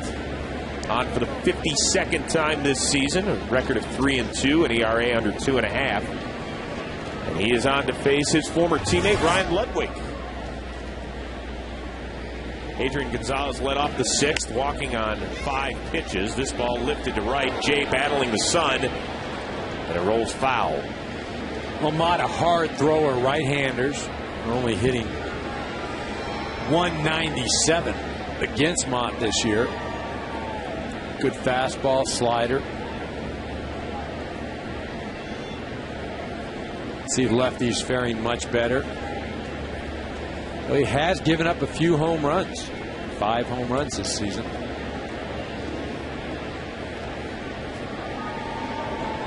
Ludwig has gone deep 15 times this season between his stints in St. Louis and San Diego.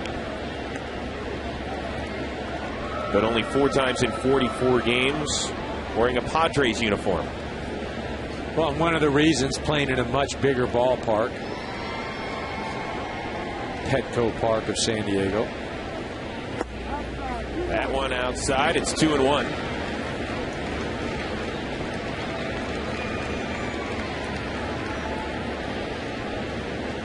Ludwig, a guy who in 3.5 years as a Cardinal hit 84 homers, drove in 305 runs, all-star season in 08. And this one sky high behind second base. And there's one down. For those of you just joining us, here's our game summary. Chris Young, first start since April 6th. Very good, except for this wild pitch, which allowed John Jay to score. Then in the 5th, Will Venable with a 2-out triple. And then David Eckstein brings him home to tie it at 1.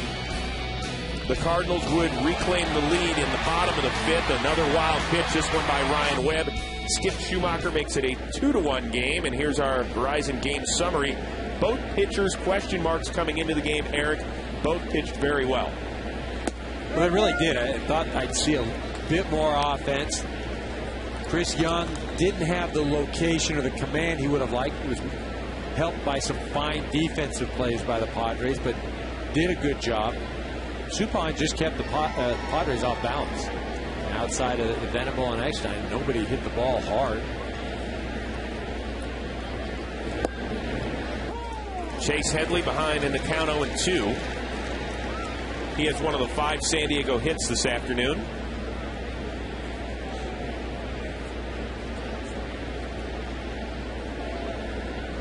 One of many San Diego players that's really struggled in the last 3 weeks, hitting under 200 in his last 22 games.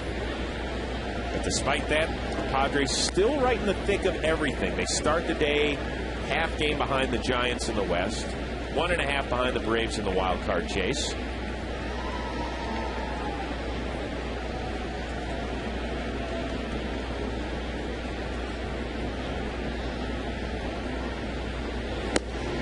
That one outside. Look, every game obviously important now, but nothing is going to be decided right now. Still 2 weeks to go. As we mentioned earlier, the Padres and Giants go head-to-head for the final 3 of the season. And a swing and a miss by Headley. Foul tipped into the mitt of Molina. Now, you just don't want to go into the final games of the year having to win everything. That's the issue. Well, everybody trying to make it to October. In fact, you can catch all the action of the 2010 Major League Baseball postseason on Fox and over with our good friends at TBS. The excitement begins October 6th with the Division Series.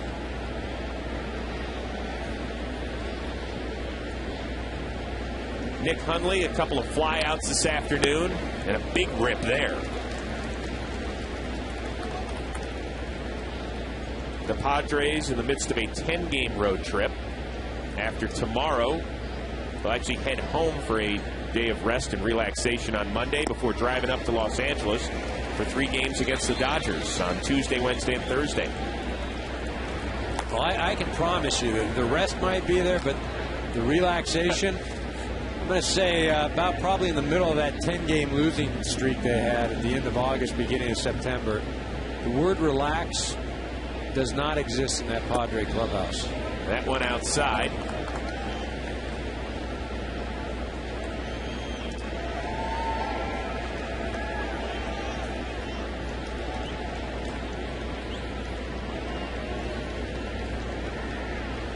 Gonzalez walked to lead off the inning, and he has not moved. That one way inside.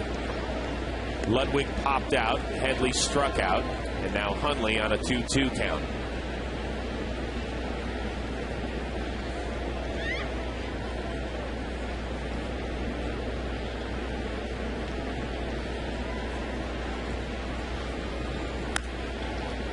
Saturday, always a busy day in baseball. And things are going to get real busy the next 2 weeks for each of these teams out west. I hate to ask who's got the easiest road, because last night we saw the Brewers, who aren't playing for anything, beat the Giants. You see the Cubs are on the Padres schedule. You see the Diamondbacks on the Giants schedule. These teams are out of it, and they've been that way for a while. Swing and a miss, so Mott comes in and slams the door shut. Back-to-back strikeouts to preserve the 2-1 edge.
Descalso is making his big league debut. I got nervous for him. Thank you, Jim Lynch, our director, for pointing that in the right direction. It is Descalso. And Bud Black is so intimidated by his presence, he's decided to bring in the left-hander, Joe Thatcher. So we have a new hitter, we have a new pitcher, and I'll go get a new mouth during the break.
San Diego Padres for the 59th time this year, and he has been nails, Eric Karros.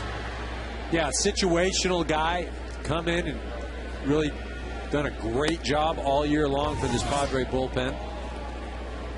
Now, really, he's been effective against lefties and righties. A pinch hitting for the pinch hitter is Nick Stavinoa.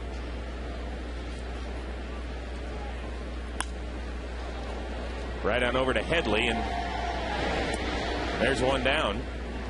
So after I butchered Daniel Descalso's name, he didn't even get to pinch hit. But look at this. Congrats, congrats, congrats. Hey, that counts as a game played, though. I mean, he was in the game, just didn't get to hit.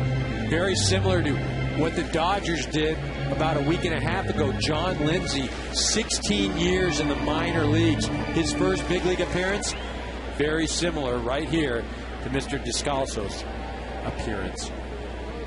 Way to get the name on the first try, too. At least one of us did. I apologize if his family's watching that, because that's about as bad a butcher job as you can do on a name. So that's my fault. That's E. Rose if you're scoring at home.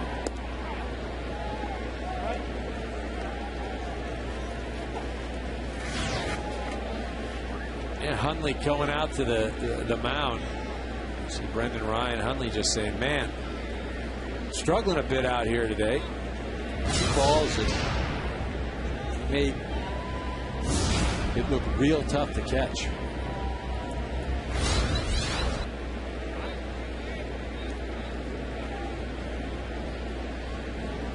Thatcher, part of this outstanding Padres bullpen. Best in baseball. 2.79 ERA coming into this afternoon. That one's inside. For much of the year, he's really been the lone lefty out there. And you got guys like Adams and Gregerson to set it up for Bell. Off the mound, Eckstein on it. And there's two away.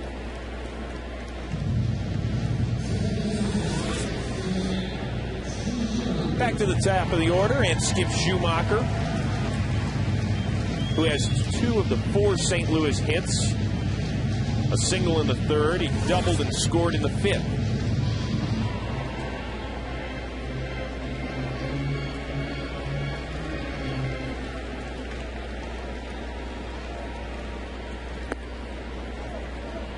That one in the dirt.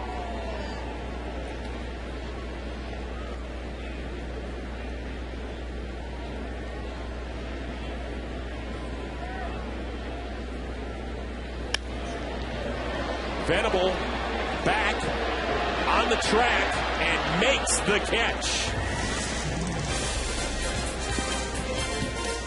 So the Padres head to the 7th, down a run.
Presented by Gillette. Gillette Odor Shield Anti-Perspirant helps eliminate odor. Top of the 7th in St. Louis, and the Cardinals have trotted out their 4th pitcher. It is 25-year-old right-hander Fernando Salas, on for the 23rd time this season. No record. He actually pitched last night, a perfect 1-2-3 inning with a couple of Ks. He will face Aaron Cunningham before a pinch hitter to hit for the pitcher.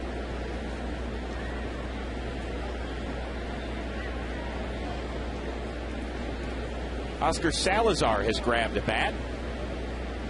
He will hit next.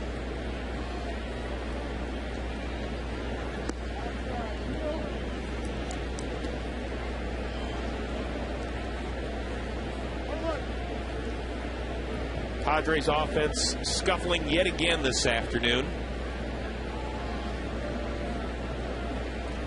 They've averaged less than 3 runs a game in the month of September. Well, it's just not a lot of opportunities to come up with runners in scoring position. When they have got on base, they haven't tried to make anything happen. Again, not a lot of opportunities, but you know, when you're struggling like this, heck, hit and run, steal bases, it can't get any worse.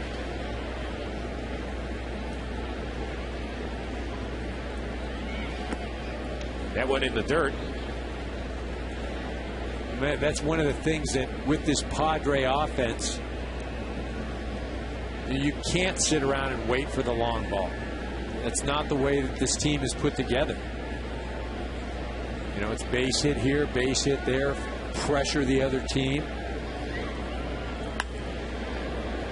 And for the 2nd straight inning, the Padres have the leadoff man on. Well, the National League pennant race is heading for an finish, and this October, the 4 best teams will collide in a month of games filled with drama, excitement, and thrills to see which team will advance to the World Series. Coverage of baseball's postseason returns October 16th with the NLCS, followed by the World Series only on Fox. Well, we've got all these teams in this mixed bag, Eric Karros, in the National League. You got 4 favorites right now? I do have 4 favorites. I don't know if I'm going to divulge them right now, but I like the Phillies, obviously. I do like the Reds. I like the Giants and the Padres. You know, the way the Rockies are swinging the bats right now, wow. They just not sure that continues for the next 2 weeks. I think the Padres can't continue this slide. But for me, the Phillies are playing as well as anybody in the National League. I think that they match up against any American League team. 3 horses, Hamels and Halladay and Oswalt. Howard and Utley hot again. There's a called strike. Salazar behind in the count 1-2. Phillies have battled injuries all over their infield, especially with Howard, Utley, Polanco, and Jimmy Rollins ending up on the DL at some point this season, all 4 of them. In fact, Rollins is down now with a bad hammy, and they're not sure about his return just yet. Equipment change for Yadier Molina. That's the kind of equipment failure we can handle on Fox.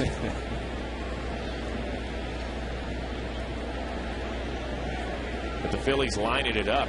6 more games with the Braves, and they're going to have Halladay, and Oswalt and Hamill go in each of those games. They're just not a team you want to run up against. And they're so deep. You know, they don't rely on just 1 or 2 players. You know, and that's what separates them from a lot of the other ball clubs in the National League.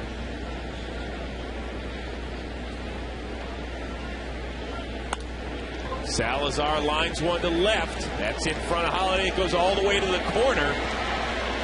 Here comes Cunningham, and they're going to hold him at third now as the ball gets away from Brendan Ryan. It's second and third for the Padres with nobody out.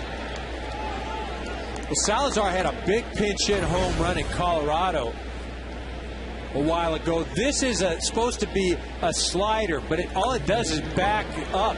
And Salazar able to get out front, extends, hits that ball down in the corner, gives the Padres a real scoring opportunity right here. Pitching coach Dave Duncan paying a visit as Dennis Reyes about to get loose for the second time this afternoon. Left-handed hitting Will Venable is up at the plate. He's had a good day with a couple of hits, including a triple that just missed being a home run by about a foot.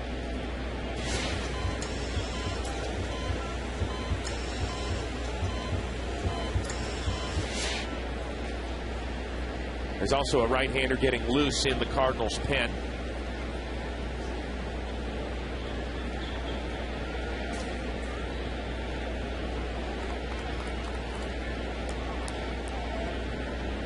It's Blake Hawksworth.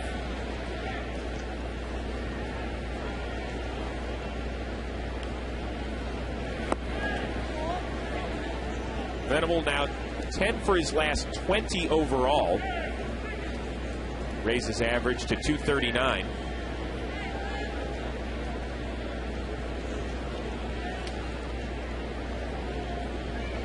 Infield playing back, conceding the tying run. Well, and Venable right now, he's got one job to do. You see the bullpen, Dennis Reyes and Blake Hawksworth getting loose. But Venable, you get him over, get him in. Pull a ground ball to the right side, that's a great job. Because what you do is you score the runner from third. Salazar moves from second to third.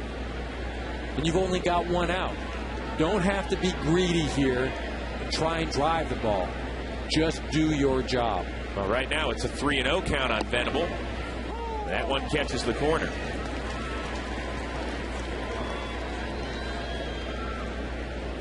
But this is where you are as a hitter right now. Again, you can't let your ego get in the way. You can't be thinking 2 RBI right here.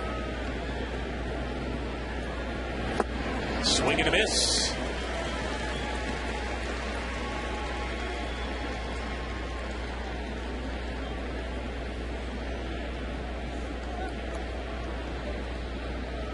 David Eckstein, who drove in the lone run for the Padres in the on-deck circle. The 3-2 pitch. Tapped slowly. Pujols. A poor throw to first, and everybody's going to be safe, including the tying run, Cunningham.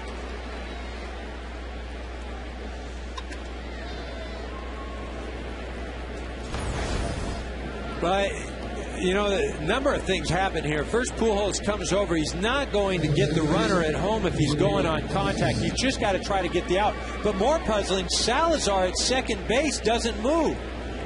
See right there? He's thinking about home plate right there. You should just get the out right there. Now you run into the big inning. But look at the second. Look at Salazar at second base. He's going back initially. There's no way you can be going back.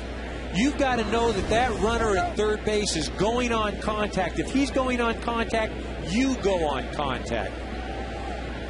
Instead, now you're at second base where you could have been at third base with nobody out and Eckstein up at the plate. Now Eckstein probably bunts. Was ruled a base hit, third of the afternoon for Venable, and Eckstein looks at a strike. You've got both Feliz and Pujols charging from their respective corners. Eckstein 2 for 3, RBI.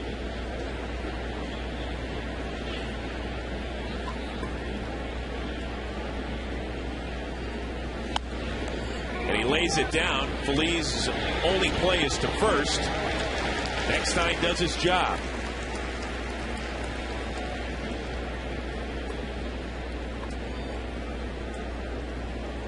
Eckstein does a nice job right there, and he does his job. Gets the runners over, second and third.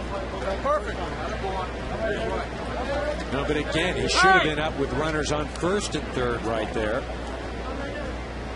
where he could have hit away, and he's a guy that makes contact. Probably would have been able to put the Padres ahead 3-2.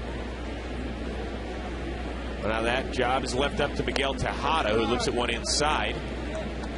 Tejada 0 for 3.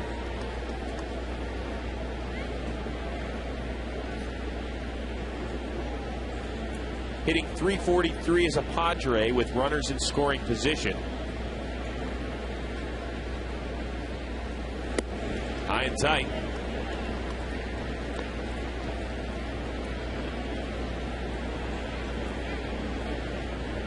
This is the exact situation the Padres got Miguel Tejada for. Come through, tie game, late stretches of the afternoon. Lifted to center. Here comes Rasmus. Out goes Schumacher. And it falls for a base hit, and the Padres take the lead.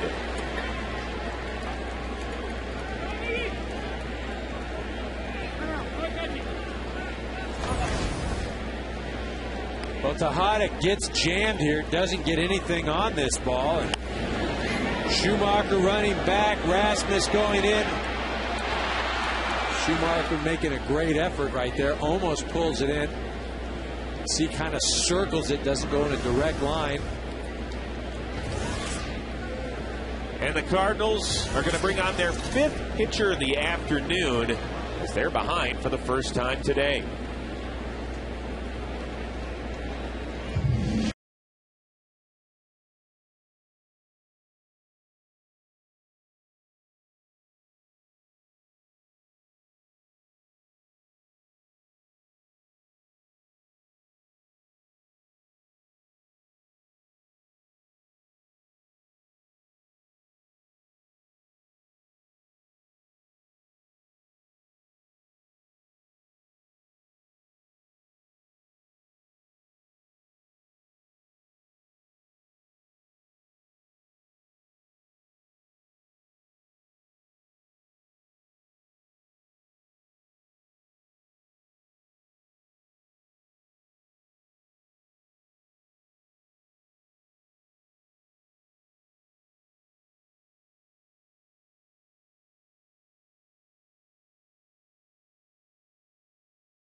Awarding the 2010 Roberto Clemente Award. You can cast your vote for one of this year's nominees at Chevy.com/Clemente.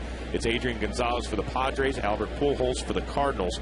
You could win a trip to the 2010 World Series to see the on-field announcement of the national winner. Adrian Gonzalez, first pitch swinging, and it is now 4-2 after the base hit for Egon. Tony La Russa made the move to the left-hander Dennis Reyes, and now Gonzalez hitting near .350 against left-handed pitching this season. Well, and over .400 with runners in scoring position. Gets up there and gets them in. Padres are ahead 4-2. Tony La Russa wearing out a path between the dugout and the mound. We'll tell you about the new pitcher after this.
his crew. It is 27-year-old right-hander Blake Hawksworth on for the 43rd time this year.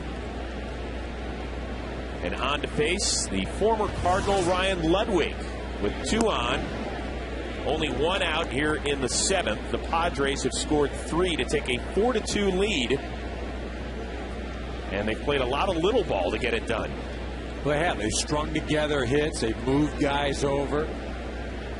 The big at-bat for me, Salazar's double down the left field line into the corner.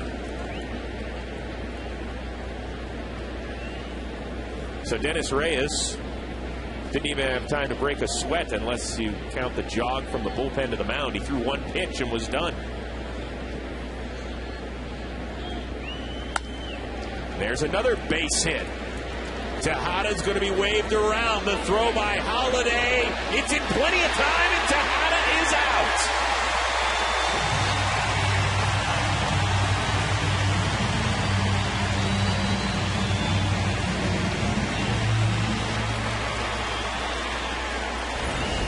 See, now that's okay, because that's the way the Padres have played the majority of the season, putting pressure on the other team. Matt Holliday comes up, makes a nice one-hop throw. But don't get out of your element or don't change your game just because the game seemed to mean more. And the Padres have been successful playing a certain type of baseball. So Holliday's throw for now keeps the deficit at 2. Chase Headley up with runners at the corners.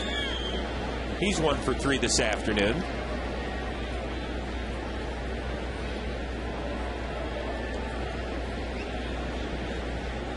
Back-to-back 4-run efforts for the Padres in this series. For them, that's somewhat of an accomplishment. They have really scuffled and struggled to score more than 3 runs in a game over the last 3 weeks. Right. The accomplishment will be if they can get to 5. That'll be the accomplishment. Because you just mentioned that the trouble scoring only at Coors Field since August 26th have they scored more than 4. As you know, Coors Field, a great place for offense.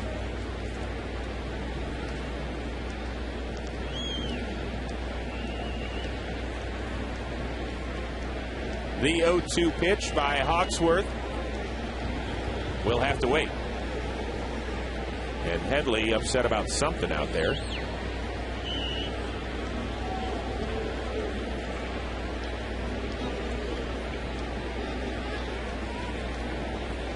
Ron Culp also looking into the Padres dugout. I don't know what's going on here.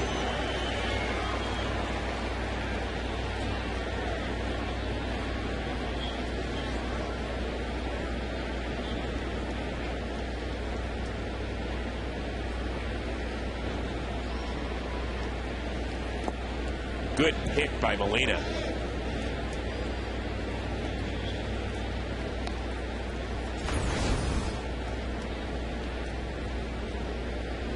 Well, I think that little shoulder move is perhaps what Bud Black was upset about by Blake Hawksworth. I think perhaps he wanted a balk call.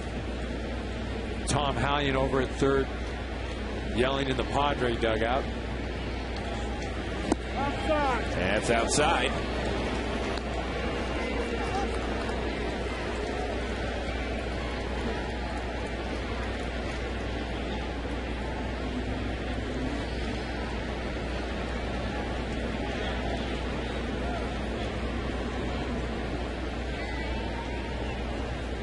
Two on, 2 out, 2-2 count on Headley. Swing and a miss, but the Padres scored 3 on 6 hits to take a 4-2 lead in the 7th.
7, it is 4-2 Padres.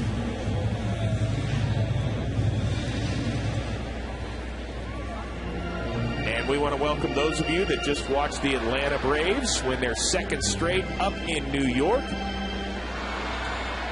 Atlanta continues to have a wild card lead. It's now 2 games over these Padres. And let's get you all caught up on what has happened so far between the Padres and the Cardinals. Chris Young making his first start since April 6th because of stiffness in his shoulder. 4 solid innings.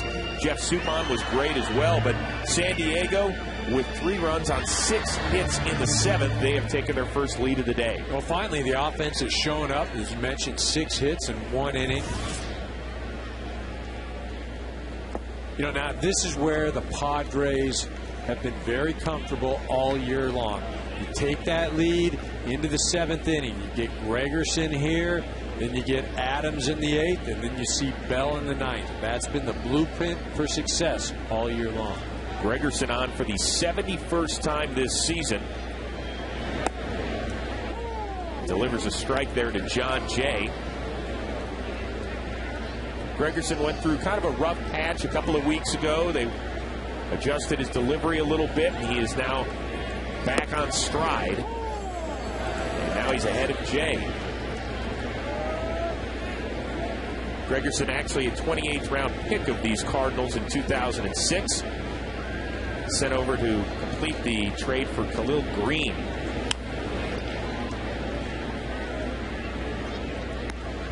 And it's been kind of a crazy game this afternoon. A lot of walks, wild pitches, some odd defensive miscues at times. But Black's crew will take it with the 4-2 lead. Well, what he'll take is getting John Jay right now. You don't want to put him down at first base or let him get on with Pujols and Holiday coming up. One hopper, Gregerson. Kind of an almost errant throw. Kind of the slogan of the day. Chris Young uncorks the wild one. That's the lone run he gave up on a wild pitch in the 3rd. Then it was Ryan Webb's turn to uncork one as Skip Schumacher made it 2-1. But in the 7th, the Padres will take some miscues. Thank you. Albert Pujols doesn't have a play at home, nor one at first. That tied it at 2, and then Miguel Tejada put the Padres ahead with the blooper. They tacked on another thanks to an Adrian Gonzalez base hit. Now it's 4-2 in the 7th. And I'm sure that Bud Black feels a little bit better that Albert Pujols comes up not representing the tying run. Well, that's why John Jay is such an important out right there. You don't want to give Pujols or Holiday a chance to tie the game with one swing of the bat. It has been a decade of dominance for Albert Pujols. An average of .331 since 2000, more than 400 home runs, 1,200 RBIs. Right now leading the National League in both power categories. Going for the first RBI crown of his career. He's won a batting crown, home run title as well, but never tops in the league in RBIs. He is ahead of the count against Luke Gregerson. You'll expect to see Gregerson for an inning, then Adams, and then Bell, should the Padres continue to lead it. Nice pitch there. It really was 2-1. It's a hitter's count right there. He goes with the slider down and away. Even if Pujols does make contact there, really not a lot he can do with it. That one's inside. Pujols has worked it full. It's one thing to be careful, but at least make Albert earn it. Make him hit his way on. Don't want to walk him, and as I said, you put Holiday up with a chance to tie the game with one swing of the bat. Pujols out in front of it. Headley's going to give it a look near the railing and just inches away.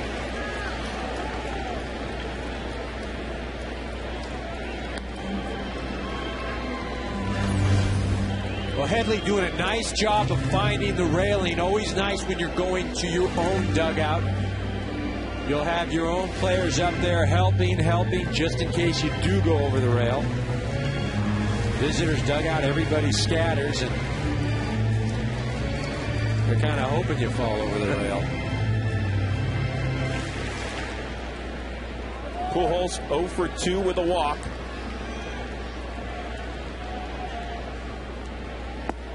And he has now walked for the second time, and up comes the tying run to the plate in Matt Holliday.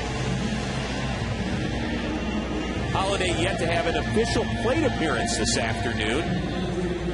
He has walked all 3 times.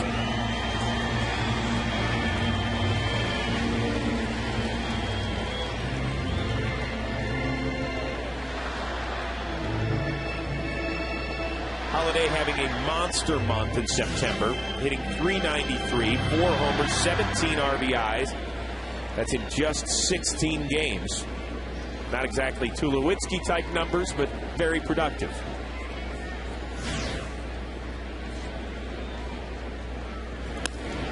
That ball laced to right center, and it gets down in front of Venable. Pujols is going to try to go to third, and he races in safely. Good base running by Albert Pujols, puts runners at the corners with 1 down.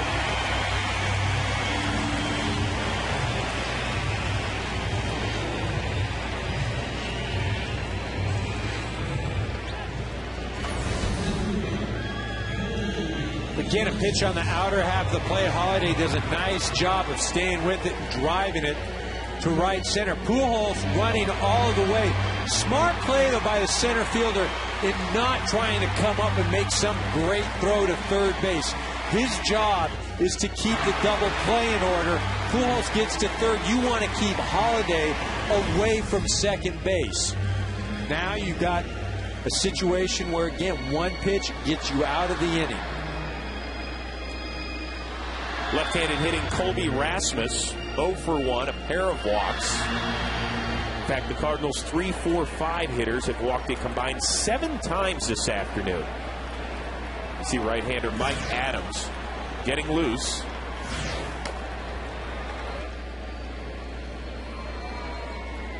Rasmus struck out in the only plate appearance he's ever had against Gregerson, but now make it 1 for 2, and it's now a 4-3 game.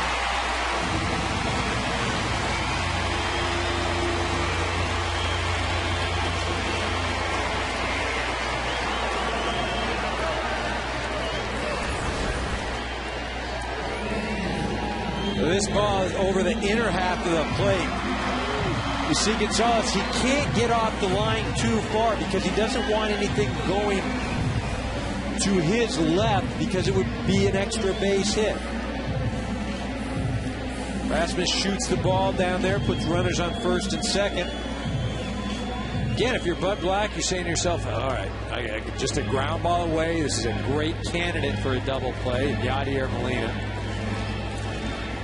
Well, we want to let those of you who joined us from the Braves-Mets game know that due to contractual obligations, we can only keep you around for a few more minutes. But hope you're enjoying Fox Saturday Baseball. It's been a good one in St. Louis. Now 4-3 in the 7th with Yadier Molina. 0 for 3 after a 4 for 4 night on Friday. That included a career-high 5 RBIs.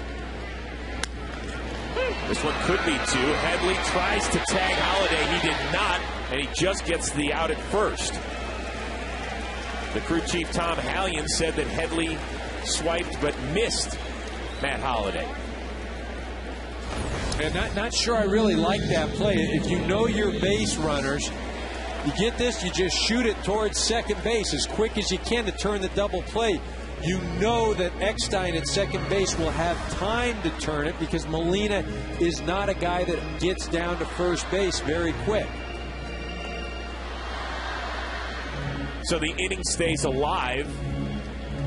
And now there's no force either as Pedro Feliz steps up. You see his struggles with runners in scoring position. It actually goes further than that. He is just 6 for 47 in the month of September. And looks like we're going to have a double switch.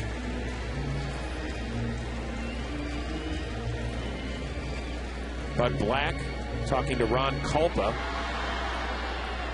And we'll tell you all about the changes right after this.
Has come on in a double switch. He takes over at shortstop.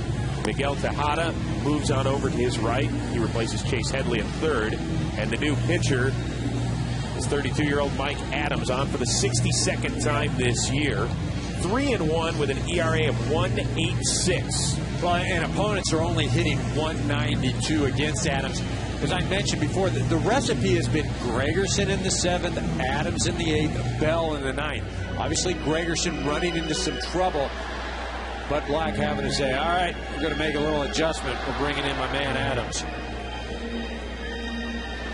Pedro Feliz, who came on as a defensive replacement, steps to the plate for the first time this afternoon.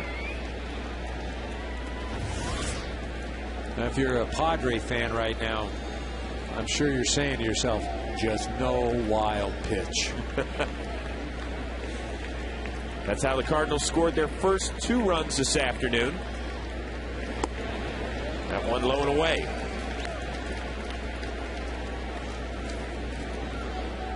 Adams, originally an undrafted free agent, signed by the Brewers in 2001.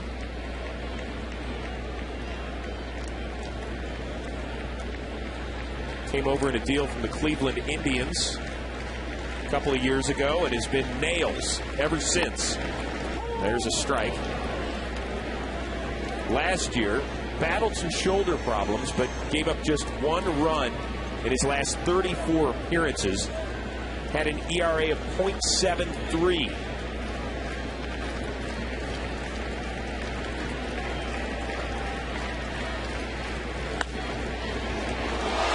Tejada can't handle the heat. Rasmus trips over third and gets back, but the Cardinals have scored the tying run.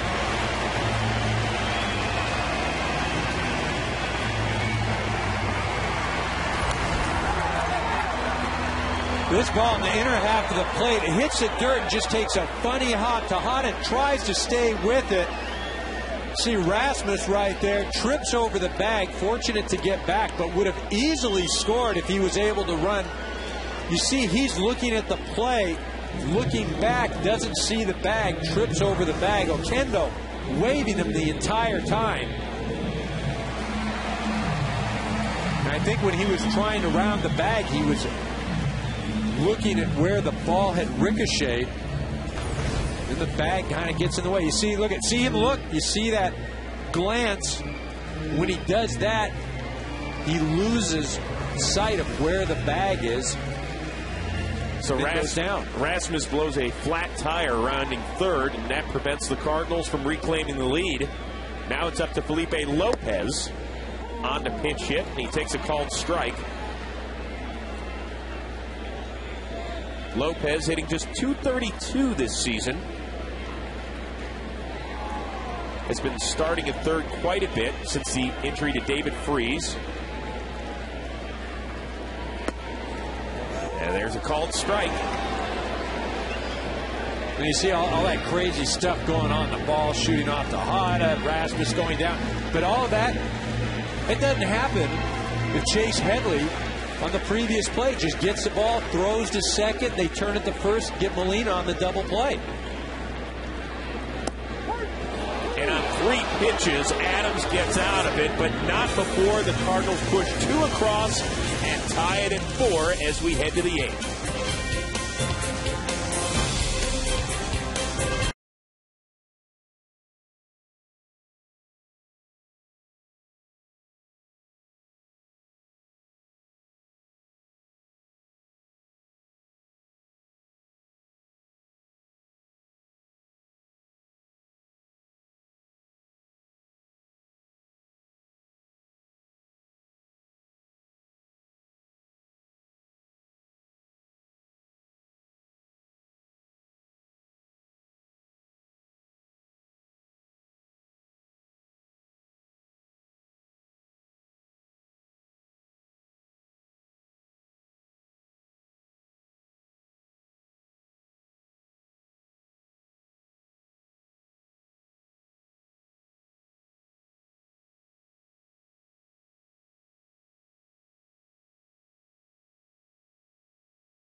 June, 26-year-old on for the 62nd time this season. Facing the bottom of the Padre order. Nick Hundley swings and misses on that first try. Well, a hard thrower. You look at that strikeout to walk ratio, 55-19, 2 ERA. Been a real horse for the Cardinals this year. Went to Hazelwood West High School in Missouri. Local boy, drafted in the 25th round in 2002. Ball laced foul by Hundley.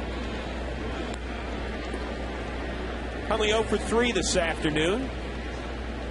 It's always a busy Saturday in the Hundley household. His dad, Tim, is a coach for UCLA football. Oof, it's been a bad September for them, too. Don't bring that up right now. Eric Terrace, the proud Bruin.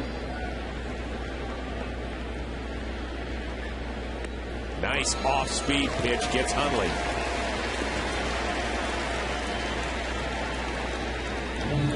McClellan, a guy that has battled arm trouble in his career, had Tommy John surgery in 2005.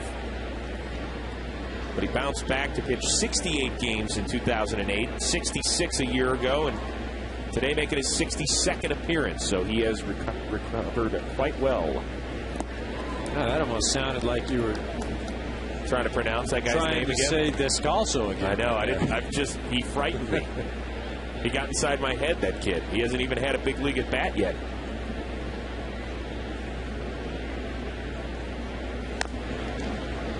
Aaron Cunningham, 1 for 3, run scored.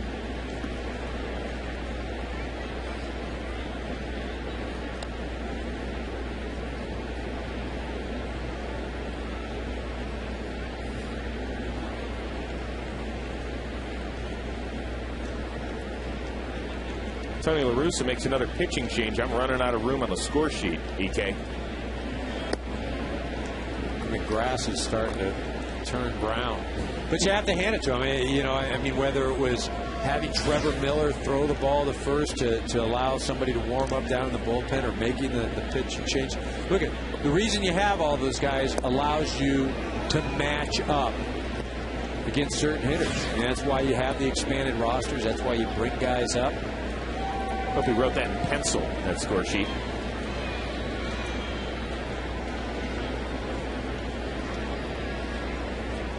The 3-1 pitch. Swung on and missed.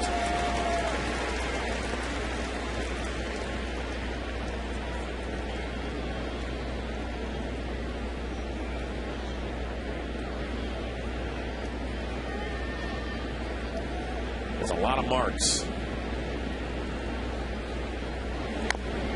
Tap foul. Did you ever check out those score sheets when you were playing in the dugout? Take a look at it, especially in a game where there's a lot of moves like this, double switches, pitching changes. Well, if you're trying to strike up a conversation, I'm going to have to squash it with a no, I didn't. I mean, I was immersed in the game. I was playing. Cunningham with his second base hit of the afternoon. Well, for me right now, the key play of the game took place last inning. Chase Headley at third base with runners on first and second. If he gets it, just throws to Eckstein. Eckstein throws it over to first. It's a routine double play. Inning over. It's a 4-3 ball game. Instead, he tries to make the tag, unable to get the runner. Boom, what do? We get one out, and then the ball off the hottest glove. Got a tie ball game. You've got to know the situation. Again, that's been one of the strengths of the Padres all year long, is their baseball IQ. You heard Buddy Black talk about that during our interview with him. Bunch of smart guys, high baseball IQ, always in the game, and that didn't happen there in the 7th. Everett Cabrera batting for the first time this afternoon. Came on in the top of the inning in the double switch. Squares to bunt. Molina pounces on it. Good play.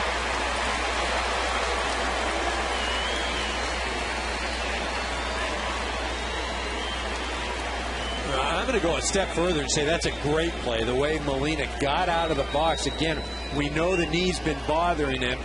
Picks it up barehanded, just wheels and fires the ball down to Pujols at first. Gets the speedy runner down there. And, you know, that could have been a huge play right there. You put runners at first and second. Will Venable looks at one inside. He has a 3-hit afternoon. Pair runs scored. RBI single as well. His hot streak continues. 11 for his last 21.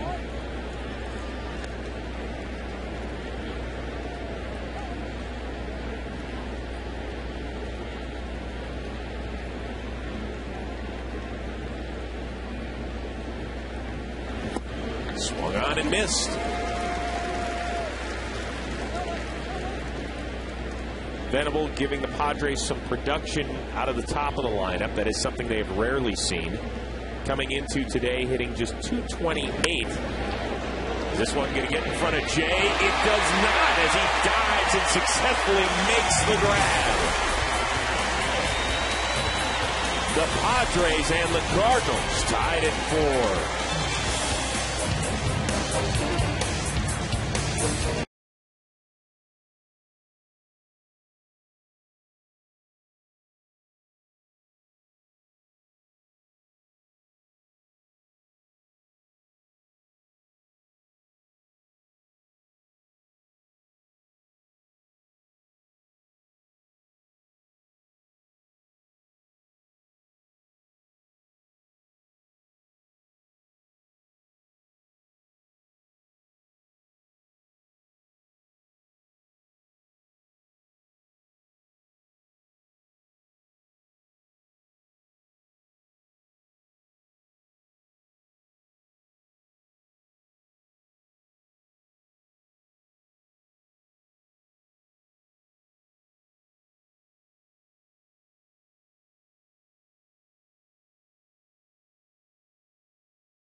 Antiperspirant. Help eliminate odor. Don't just cover it up. And sponsored by Mobil 1, the world's leading synthetic motor oil brand. And by Ink, the new business card from Chase. Make your mark with Ink. Bottom of the 8th in St. Louis. 4-4 game. After John Jay made a diving grab of a Will Venable liner that would have given the Padres a lead. Brendan Ryan, then the top of the order, and Schumacher and Jay. Mike Adams came on with 2 out in the 7th.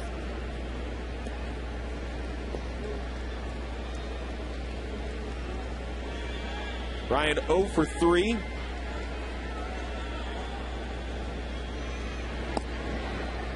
Looks at a called strike. Adams, a slinger type thrower. Slider, fastball, a lot of movement.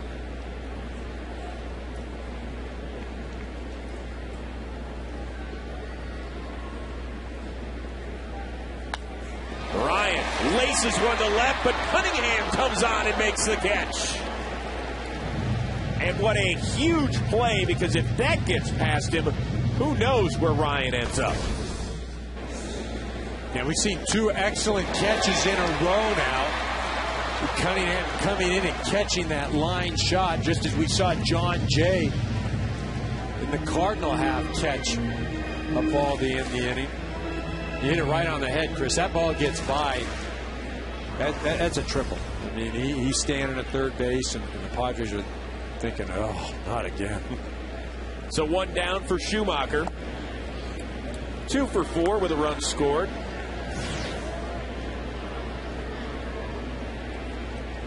Schumacher hitting over 300 since the break.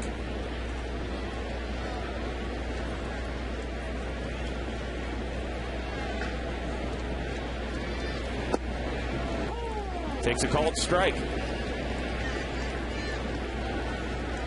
Remember, the Cardinals only 5 back of the Cincinnati Reds in the loss column in the National League Central. Reds are in Houston tonight. And some kudos to Brad Mills and that coaching group down there in Houston. They got off to such an awful start, and then they trade the 2 faces of their franchise in Oswalt and Berkman, and somehow they rebounded and really built some momentum over the last 2.5 months. Venable in, Cabrera out, and it'll be Cabrera. And it's time for a DirecTV game break. We're on Tulowitzki watch. How about Mora watch? His 2nd grand slam of the year, 5th of his career. That coming off of the Dodgers' Jeff Weaver. It made it 12-0. They hang on and win it 12-2, your final. Remember to see every baseball game in HD. Call 1-800-DirecTV.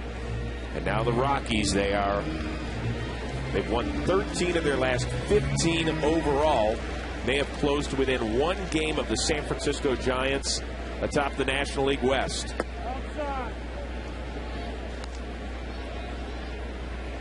Colorado also just remains 2.5 back of Atlanta, which won this afternoon up in New York. So those Rockies doing what they did in 07 and 09. Will they end up playing the 2nd week of October?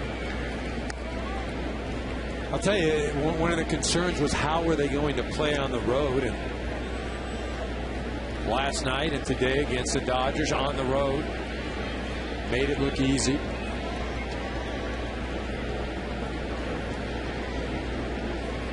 John Jay with a base hit, 3 plate appearances.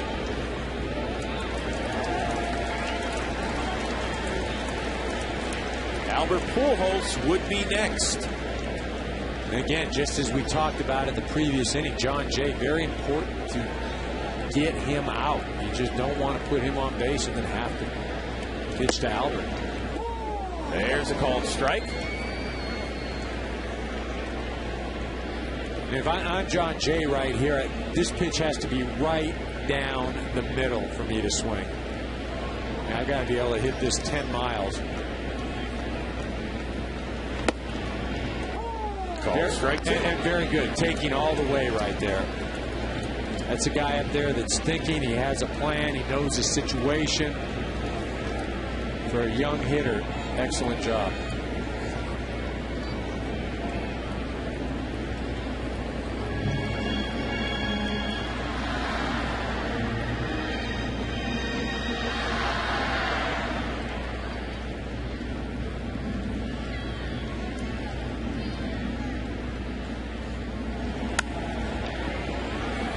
Stays alive.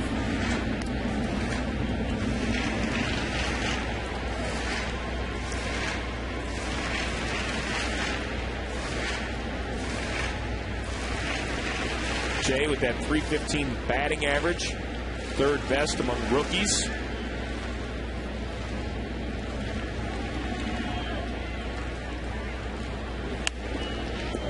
Makes him scatter in the Cards dugout.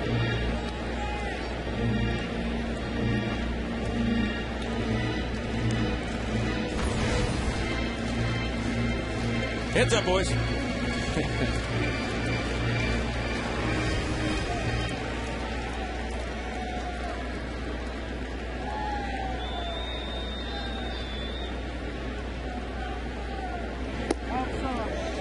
Two-out walk to Jay brings up King Albert.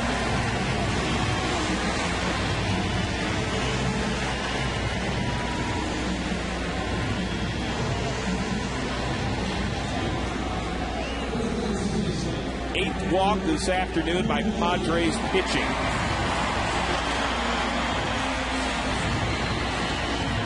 Including two to this man, Albert Pujols. Now, how do you pitch him?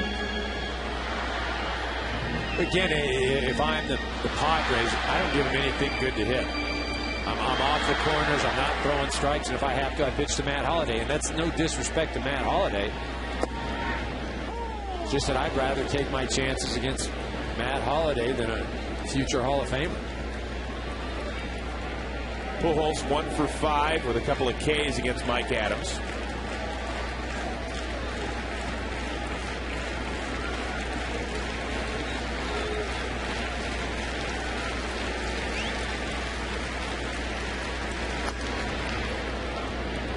Now Adams ahead of Pujols 0-2. An excellent job so far. The plan, the execution of the pitches. You know, if I'm Nick Hundley, I'm the catcher. You know, I'm setting up off of the plate on either side. You know, I'm not setting up, getting any part of the white part of the plate. Giving the target off either side.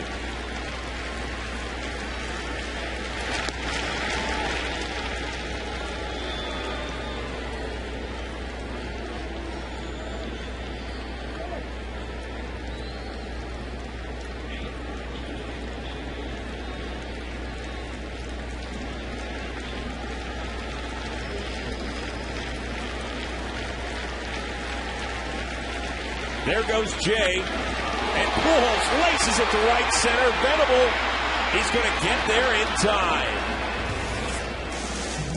We head to the ninth in a 4-4 game.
Fans making the trip. Watching David Eckstein take one high and tight. Eckstein, a couple of hits, an RBI. And ahead of the count, 2-0.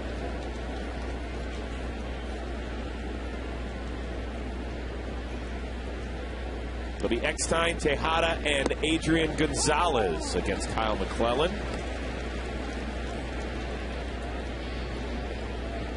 Padres a half game back of the Giants in the West.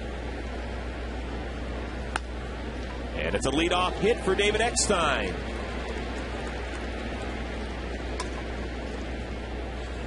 There he is, that same guy that they were talking about earlier in the game, David Eckstein in the Cardinal dugout. Had that big base hit earlier, had the sacrifice to get runners into scoring position, and then a leadoff base hit. That's a pretty common nickname, isn't it? David Eckstein? Yeah, I think Boston's got the same one for Bucky Dent. Tejada, great numbers against McClellan. Couple of homers and 7 at-bats. Tejada, an RBI hit back in the 7th that gave the Padres their first lead of the day.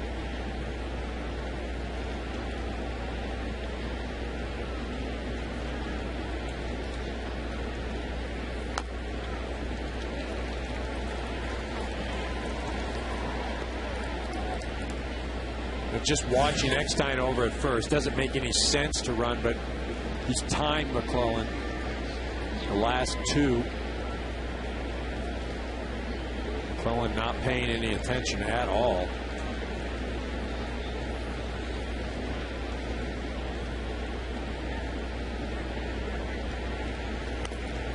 Fouled away. Tejada nipped at himself. Well, as a hitter, it's very frustrating when you get a pitch that you think you can do something with and you don't. I think he's wondering why he was swinging at that pitch. That thing was barreling down, almost looked like it was going to hit his back leg. Maybe he's wondering why he swung. That's what I said. Yep. What the heck is that? That went in the dirt.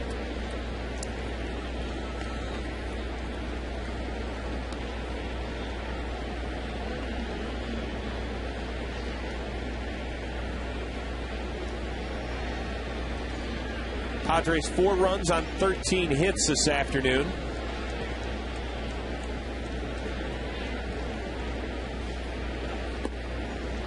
It fooled Tejada, and it might have fooled Ron Culpa as well. See, this ball breaks right over the plate. You see Tejada just buckle. Well, right now here, 3-2. Because Tejada has had success off McClellan, I'm going to send him right now. And there goes Eckstein. Lined right up the middle, and McClellan only had one play to first.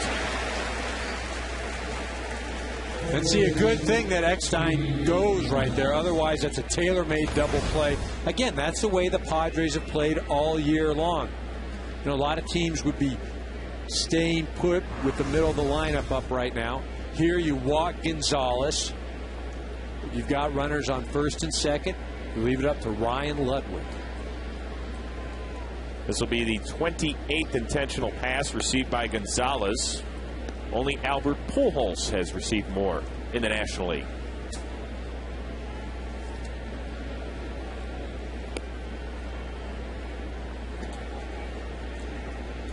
So Gonzalez will reach base for the 3rd straight time.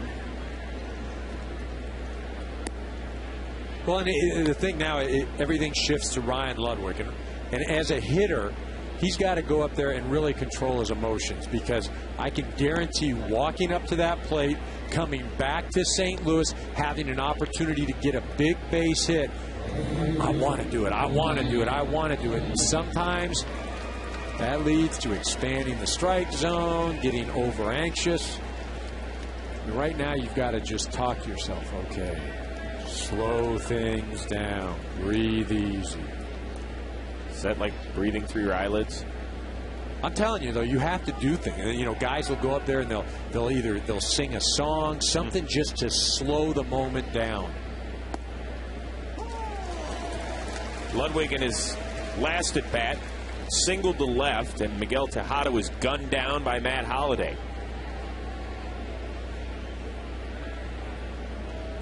Ludwig 4 for 10 against his former team this series. That ball is turned on and cranked. It gets over Holliday's head, and it gets over the wall. Welcome back to St. Louis, Ryan Ludwig. I'll tell you right now, he's running around those bases. Those insides are, yeah. He is so fired up, just trying to show composure right now.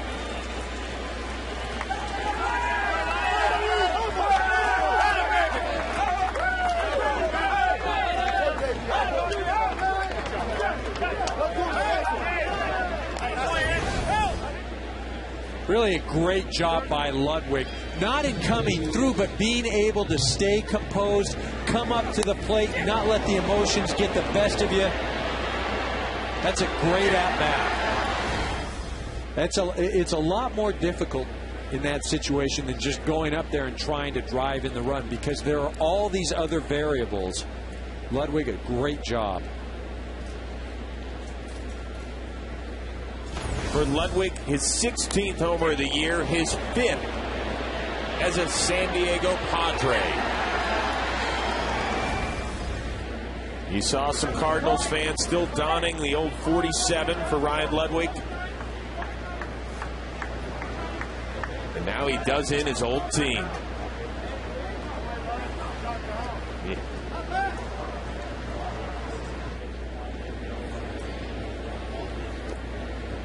Well, the pinch hitter is Matt Stairs. Speaking of a guy who knows something about hitting clutch home runs.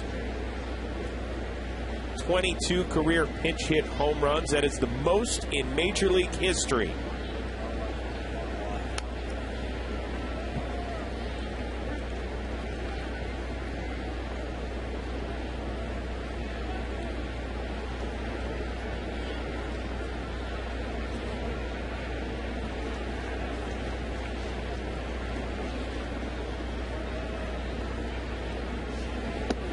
That one high and outside.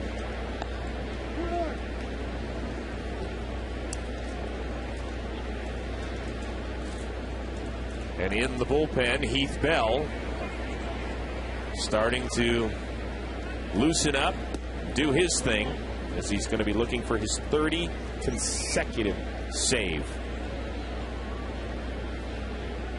Well, he's been as good as any closer in the game. I think maybe Brian Wilson of the Giants.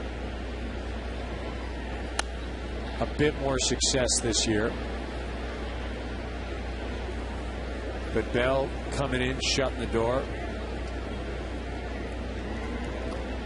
And he will have at least a 3-run lead heading into the 9th. Now, how about the Pods scoring more than 4 runs outside of Coors Field? And that's got to be a little morale booster. Good at bat by Stairs. Ludwig still very close with a lot of the Cardinals. Well-respected guy, not only in the clubhouse, but the city as well. In fact, we were out to dinner last night. Remember, somebody said about how nice the guy was that they traded away in Ryan Ludwig? Yeah, favorite player, I believe. Real good guy.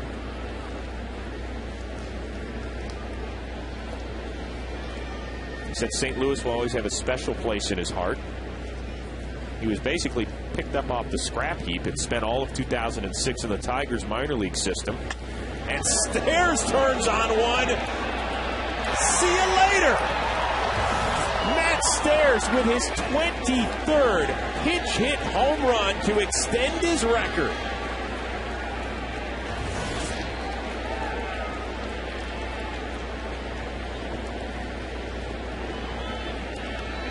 .42 and still swinging.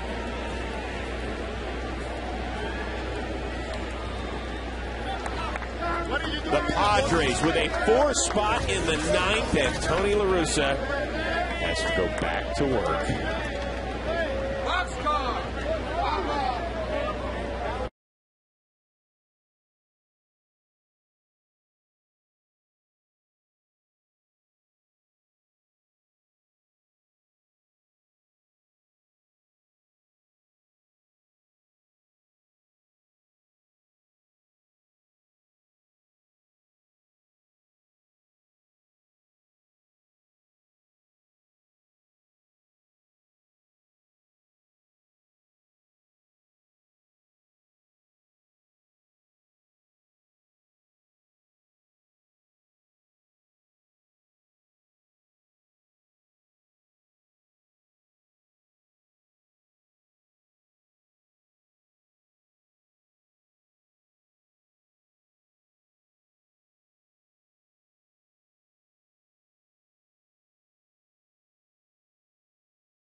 right-hander Mike McDougal. Signed with St. Louis July 7th. On for the 14th time this year.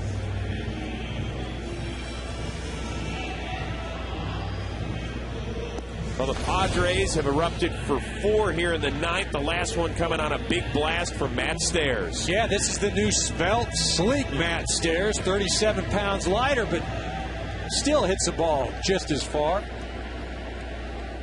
That's the one thing that the Padres do have, the threat off the bench as far as somebody being able to go deep. Any club that Matt Stairs is on, anytime he comes to the plate, he can make a ballpark look small. So McDougal on to face Nick Hundley.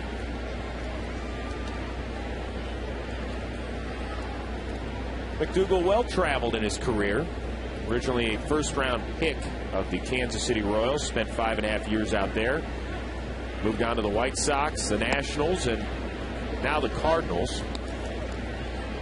He was an All-Star in 2003 when he saved 27 games for the Royals.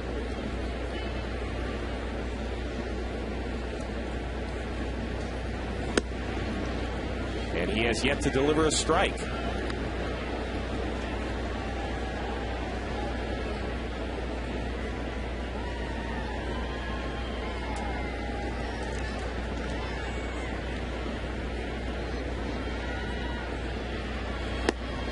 And on 4 pitches, Hundley grabs a walk. Matt Stairs, 23rd career pinch hit home run. And the 2 guys that went deep this inning, Ludwig and Stairs. Hey, buddy, how you doing? Hey, how are you? All right. Nice job, pal.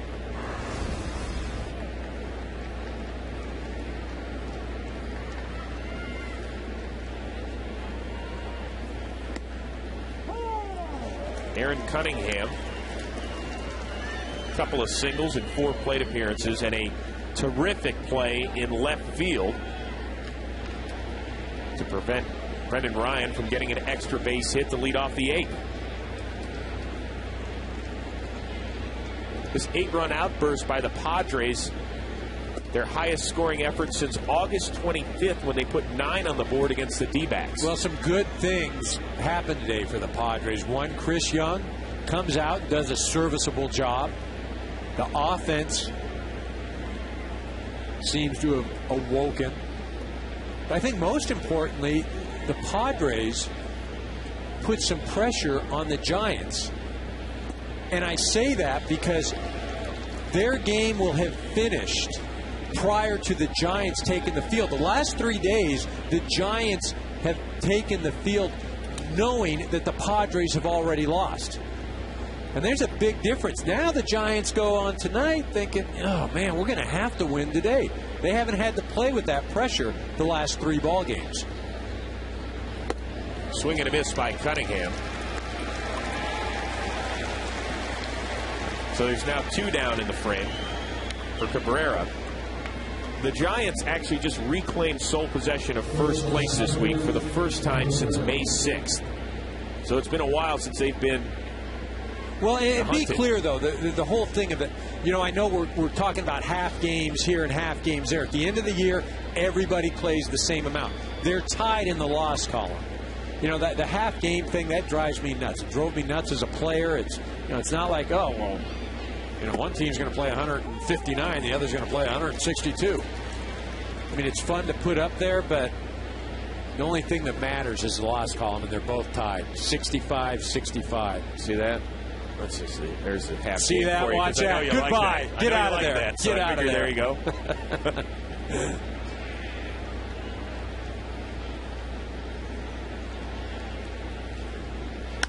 Cabrera to Holiday. But a 4-run frame for the Padres, who take an 8-4 lead. First, Ryan Ludwig, welcome home. And speaking of home, why don't you take the stairs on out of here?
Presented by Gillette. Gillette Odor Shield Antiperspirant helps eliminate odor. Padres, a couple of home runs in the top of the ninth. 3-run shot by Ludwig. Pinch hit job by Stairs. And it's now 8-4. As Ryan Ludwig receives some congratulations from the bench coach Ted Simmons, the former Cardinal great.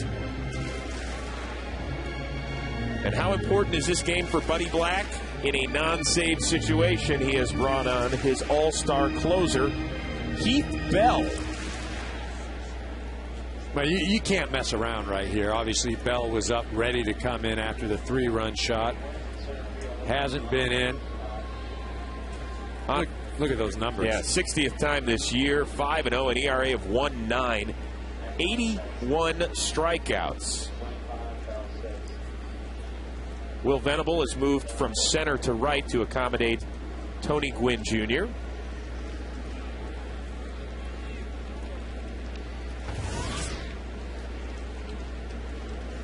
Matt Holliday, first pitch, swinging, fouls one away. We know this is a non-save situation, but still, Bell has been nails all season. 29 consecutive save opportunities converted. You know what's funny? It's not a save situation, but as a manager for the Texas Rangers, Ron Washington told me once, it's a win situation. And you've got to go out there and treat it like, look, we need this game. It's a one-run game. Woo! Self-preservation and an out, all in one play. The producer of today's game, Jeff Gowen, is directed by Jim Lynch. The associate director is Eric Billigmeyer. The associate producer, Andy Kavanaugh. Our technical producer, Matt Benedict. Technical director, Simon Benazra. The pregame show produced by Don Bowie. Highlights coordinator, Janice Casaza. And the technical supervisor of Fox Sports is Jack Simmons. I also want to thank Mike Natero for all the handy notes up here in the broadcast booth.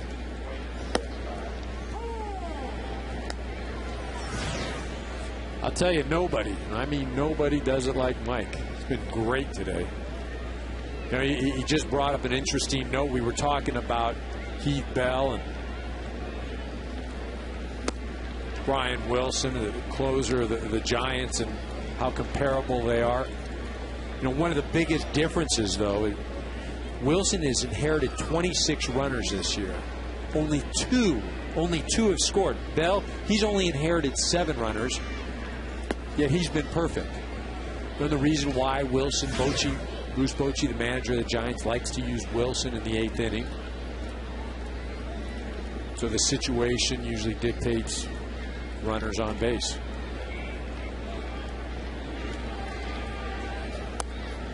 Checked away by Rasmus. So if the Padres hang on to the 4-run lead, the Cincinnati Reds' magic number to clinch the NL Central will drop to 9. The Reds once again in Houston this evening.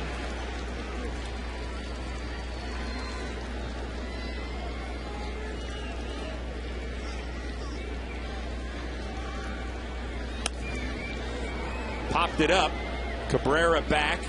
Cunningham in, and it'll be Cunningham, and there's 2 down.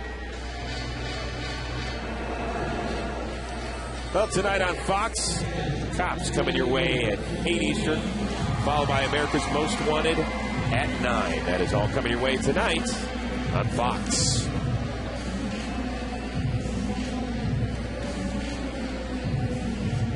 Yadier Molina, the last hope for the St. Louis Cardinals,